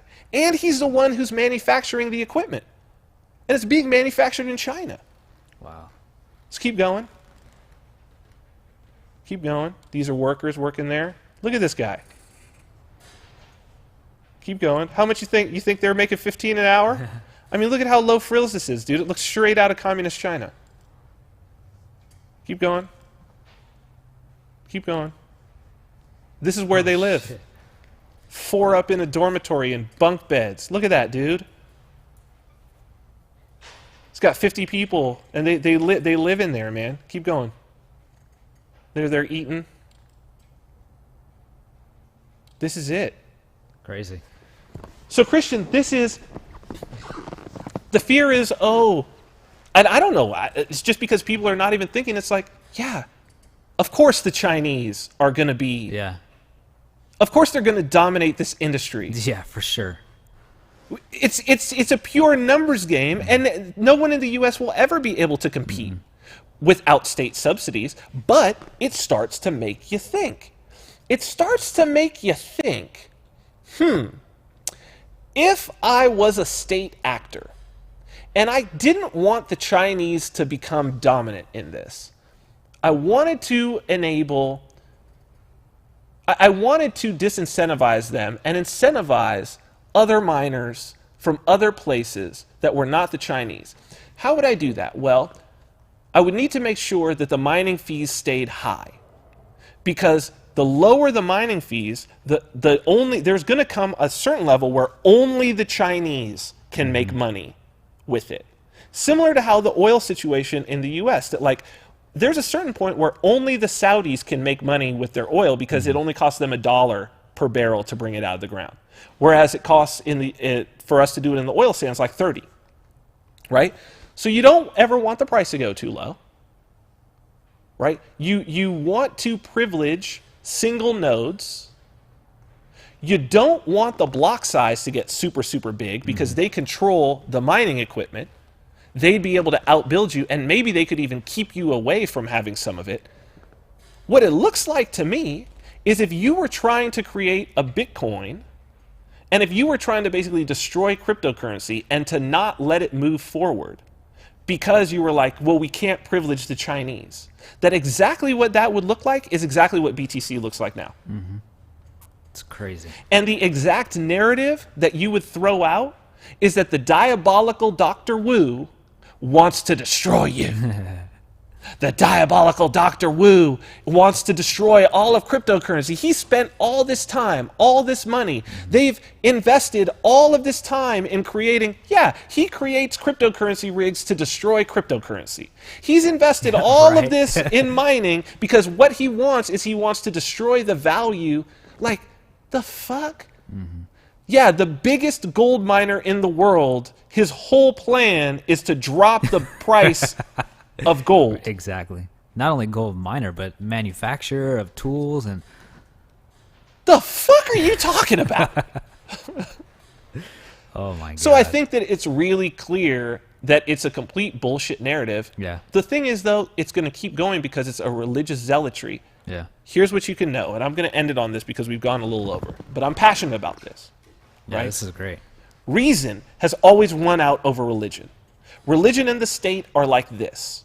Whenever you have religious zealotry, be that the Spanish Inquisition, all the way to the Mao's Great Leap Forward, right? Whenever you have an ideology that is so divorced from reason, nothing good can follow. So, BTC at 10,000 now, it sure is. It sure is. But how long can it maintain when the people who are pushing it up are divorced from reality? And what is it being pushed up by? What is pushing it up? So this is something for people to think about. It's something for people to enter into the fray and enter into the debate. Those people who know anything about economics, those people who want more freedom, you got to start thinking, and you can't let fear rule you. Yeah. Fear is the enemy, right? Because what Ben Franklin said: those who would trade substantial liberty for a little temporary security deserve neither liberty nor security, and they will get neither liberty or security.